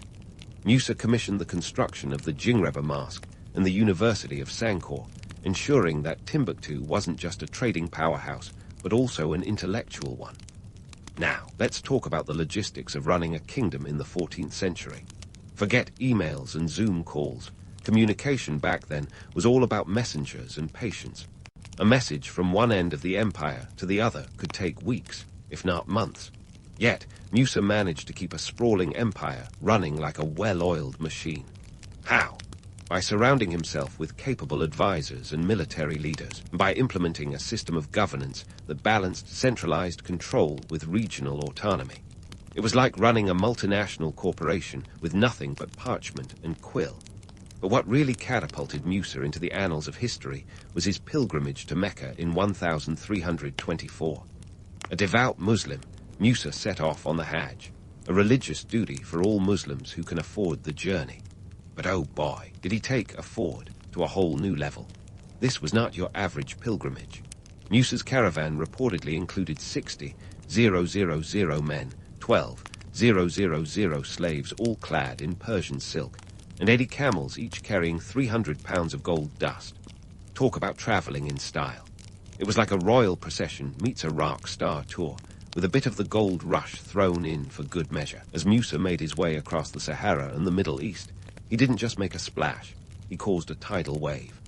In Cairo, Musa's generous distribution of gold was so extravagant that it caused inflation, destabilizing the economy for over a decade. Imagine being so rich that your spending habits can tank an entire city's economy. That's like Bill Gates accidentally crashing the stock market because he decided to buy everyone breakfast. Musa's pilgrimage did more than just showcase his wealth. It put the Mali Empire on the map, literally. European cartographers, who had previously been a bit fuzzy about Africa's geography, suddenly started paying attention. The 1375 Catalan Atlas, one of the most important maps of the medieval period, features Musa prominently, holding a gold nugget as if to say, "Yeah, this is where the money's at." What's fascinating about Musa's story is how it combines the mythical with the mundane. On one hand, you have this almost fairy tale wealth, complete with grand caravans and golden cities. On the other, you have the gritty realities of empire building, the politics, the economics, the need for stable governance. Musa's success wasn't just about having gold. It was about knowing how to use it to build a legacy that would endure long after the last caravan had left town. So, as we continue to unravel the life and legacy of Mansa Musa, remember that behind the legends and the riches was a man with a keen sense of strategy and an eye for opportunity. He wasn't just the richest man in history, he was one of its shrewdest leaders. And that, my friends, is where the true magic lies. And so, as the golden dust settled from Mansa Musa's unforgettable journey, one thing was crystal clear. This was a pilgrimage like no other. Picture this, a caravan stretching as far as the eye could see, shimmering in the desert sun with enough silk and gold to make a pharaoh blush. It wasn't just an entourage, it was a spectacle, a traveling festival of wealth and piety that left onlookers both dazzled and bewildered. The numbers alone are staggering. Imagine 60,000 people, a small city's worth of humanity, all moving with the precision of a well-orchestrated parade. Among them were 12,000 slaves, not in rags and chains, but draped in opulent Persian silk, each a testament to the empire's wealth. And then there were the 80 camels, each burdened with 300 pounds of gold dust, a veritable treasure trove that would make even King Midas reconsider his life choices. Now, the thing about Musa's pilgrimage is that it wasn't just about reaching Mecca. It was also about making a statement, one that resonated from the sands of the Sahara to the bustling streets of Cairo. As Musa and his caravan passed through cities and towns, they left a trail of gold in their wake. Literally. He gave away so much gold that the Egyptian economy was sent into a tailspin of inflation that took over a decade to recover. Talk about a case of too much of a good thing. Yet, amidst the tales of gold-induced chaos, there are some delightful nuggets of humor and humanity. Take the locals in Cairo, for example. Picture the bewildered merchants and traders, suddenly finding themselves with more gold than they knew what to do with. It was like a Black Friday sale where everyone got the TV, but no one knew how to turn it on. Sure, there was confusion, but there was also opportunity, at least until the price of goods skyrocketed and the gold became more of a burden than a boon. But let's not get carried away by the gilded myths. While Musa's generosity was genuine, the stories of him single-handedly turning cities into gold-plated playgrounds are a tad exaggerated. Historical records, like those of the Arab historian al-Umari, paint a picture of a man who was indeed lavish, but also strategic. Musa's gifts were not just random acts of philanthropy. They were carefully calculated diplomatic gestures. He was building bridges, not just throwing coins into the wind. The ripple effects of his journey didn't just stop at economic upheaval. Musa's pilgrimage thrust Mali onto the global stage, a spotlight it had never quite seen before. Suddenly, the world was talking about this African empire with its legendary wealth and wise ruler. European cartographers, who had previously filled Africa with dragons and empty spaces on their maps, began to take note. The 1375 Catalan Atlas famously depicted Musa holding a gold nugget larger than his head, a not-so-subtle hint that Africa was not just the land of mystery, but also the land of riches. However, with great wealth comes great curiosity, and sometimes unwanted attention. By showcasing Mali's riches, Musa inadvertently painted a target on his empire's back. The allure of gold was as much a curse as it was a blessing. It attracted traders and scholars, but also potential invaders and opportunists. The very gold that elevated Mali's status also made it the subject of envy and ambition. And let's not forget the unintended consequences on the home front.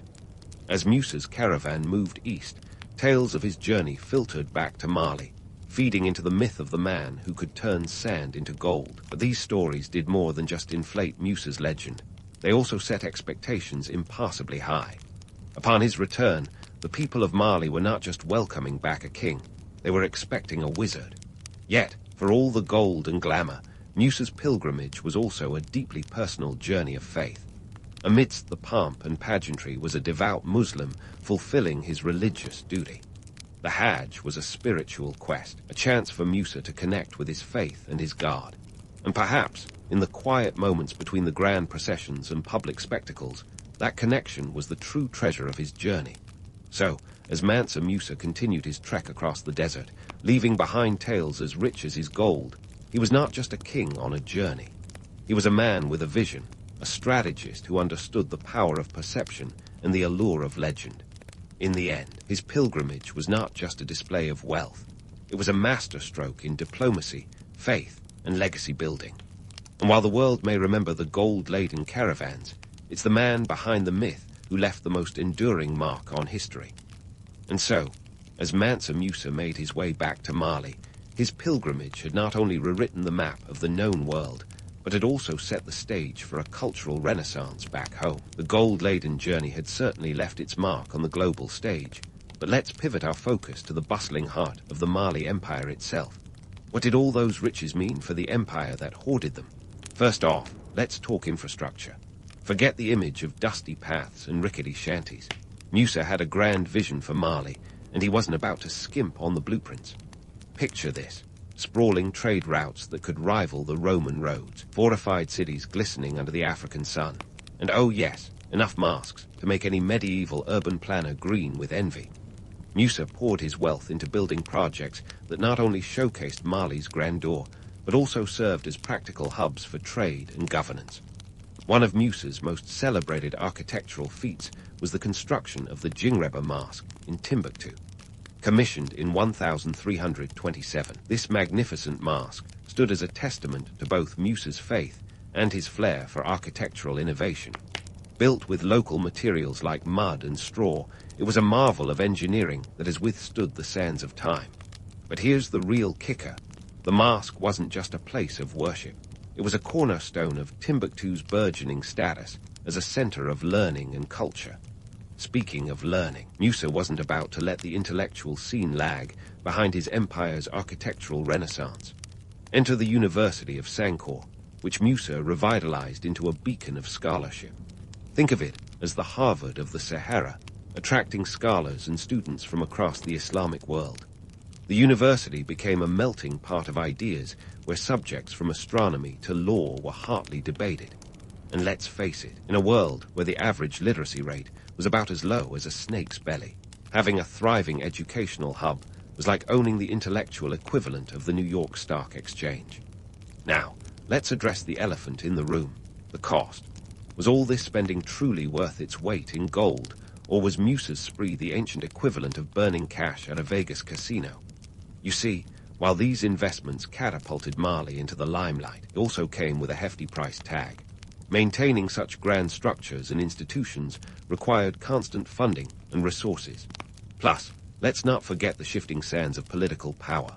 The empire's expansion and Musa's generosity made Mali a tantalizing target for envious neighbors and ambitious rivals. On the flip side, Musa's investments weren't just about constructing grand edifices. They also laid the groundwork for cultural and economic stability. By investing in education and infrastructure, Musa was essentially future-proofing his empire. The roads facilitated trade, the mosques and schools nurtured a sense of community and identity, and the influx of scholars and traders kept the intellectual and economic wheels turning. In short, Musa's gold didn't just build buildings, it built a legacy. Yet, for all the benefits, there's no denying that Musa's wealth also brought its share of complications. The influx of gold led to inflation in some regions, and the sheer opulence of his spending could be seen as a double-edged sword. While it attracted scholars and traders, it also drew the attention of those with less than scholarly intentions. Let's just say that when you light up the night sky with gold, you shouldn't be surprised when the moths come flocking. And here's where the myth-busting comes in. While it's tempting to view Musa as a benevolent ruler with a Midas touch, the reality is far more nuanced. His actions, though visionary, were not without their downsides. The Mali Empire's wealth was both its greatest asset and its greatest vulnerability. Musa was a master strategist, but even he couldn't foresee every twist of fate that would follow his golden age.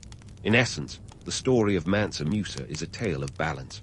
On one hand, he was the ultimate benefactor, turning gold into a tool for progress. On the other, his spending spree was a gamble that could have gone terribly wrong. But isn't that the charm of history? It's a story written in shades of grey, where every decision is a roll of the dice. So, as we ponder the legacy of Mansa Musa, let's remember that his wealth was more than just a number on a ledger.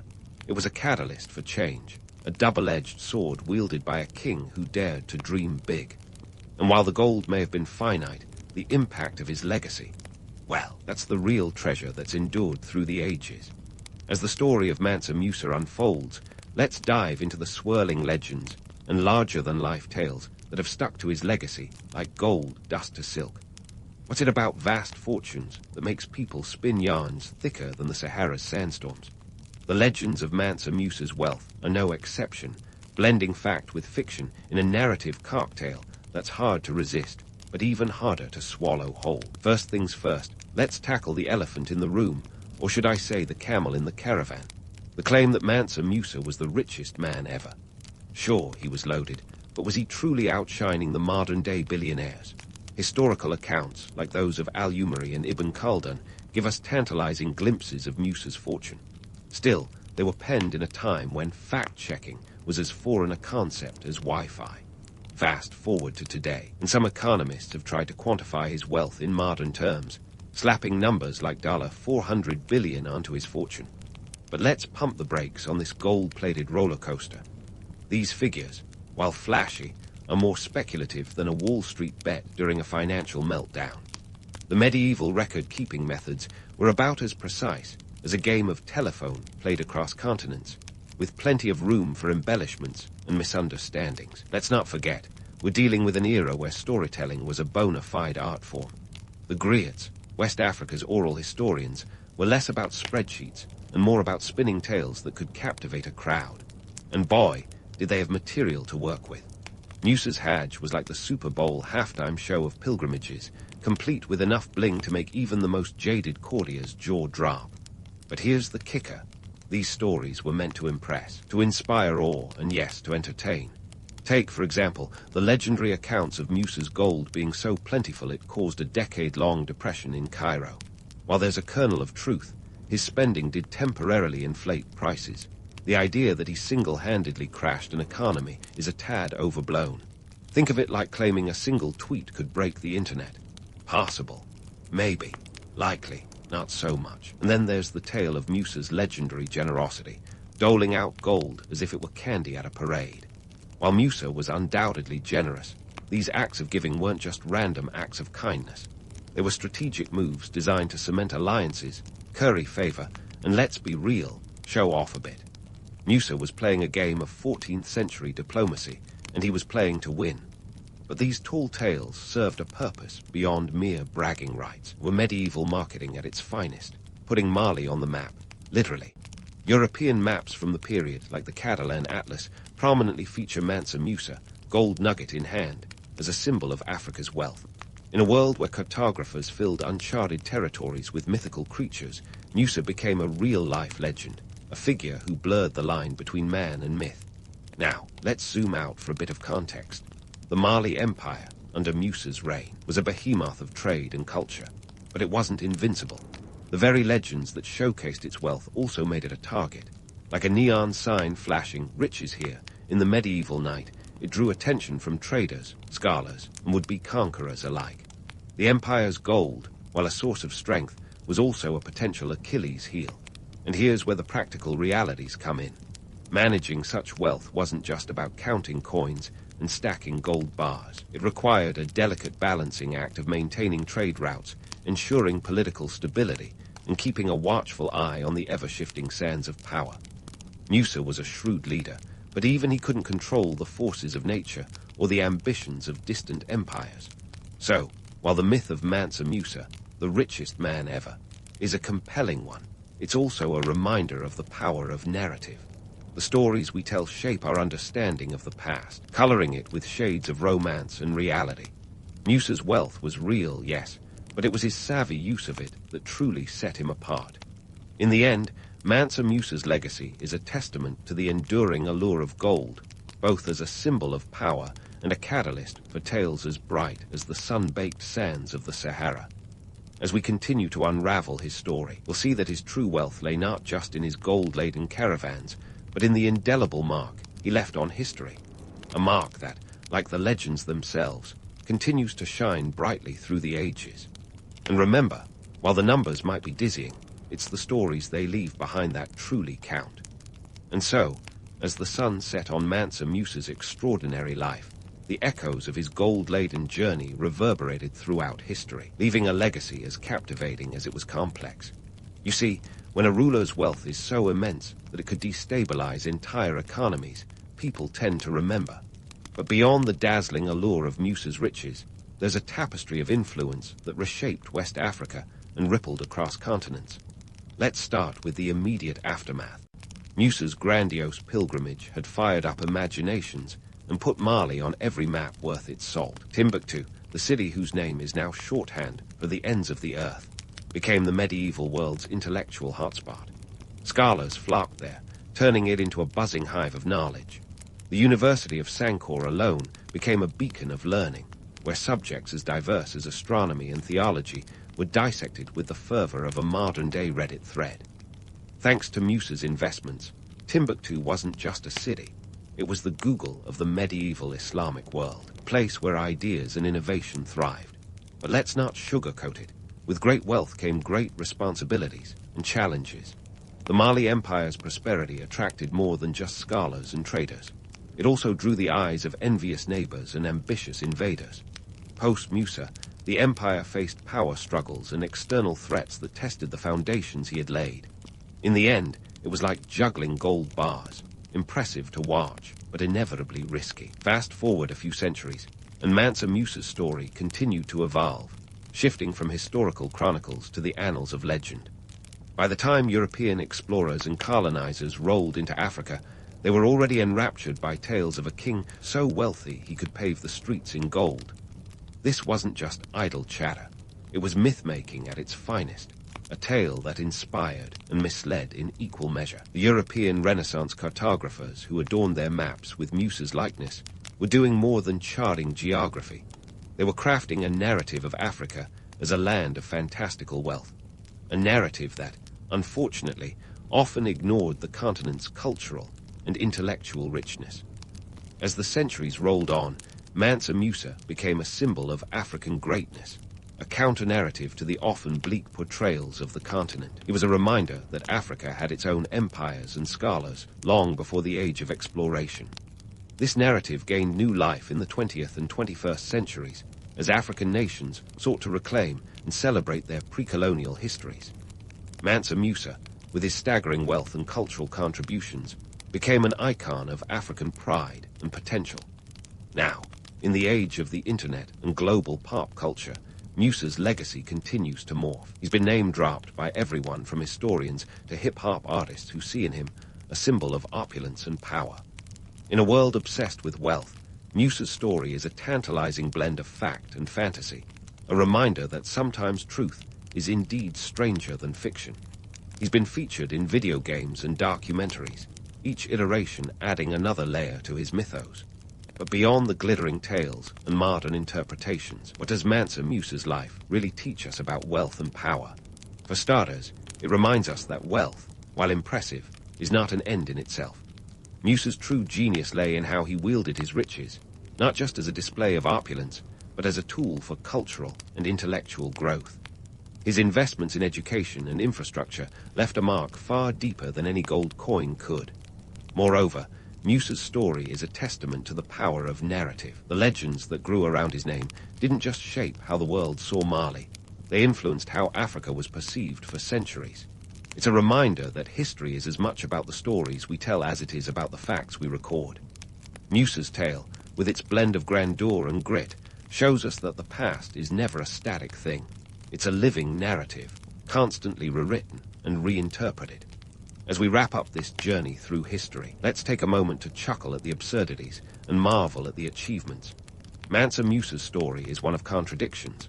A king who gave away gold yet enriched his empire, a man whose pilgrimage was both a spiritual quest and a PR masterstroke. It's a story that defies easy categorization, much like wealth itself. In the end, Mansa Musa leaves us with more than tales of riches. He offers a lesson in legacy. His life was a tapestry woven with gold threads, but its true strength came from the ideas and innovations that endured long after the last caravan had vanished into the sands of time. So as you drift off to sleep, remember that history is full of figures like Mansa Musa, who challenge our perceptions and enrich our understanding. They remind us that behind every legend is a person who once walked the earth, grappling with the same complexities and contradictions we face today. And who knows, maybe in another 700 years, they'll be telling stories about the legends of our time, blending fact with fiction in a narrative cocktail as captivating as Mansa Musa's own.